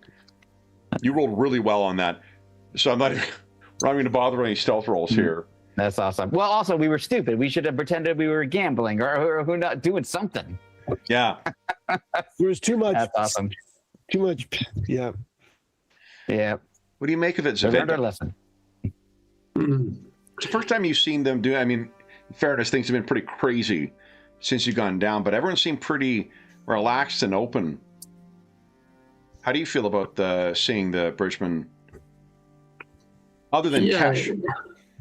I mean, it is, or it has been my fear all along that at some point they would think that they are more people than us, and we would be an easy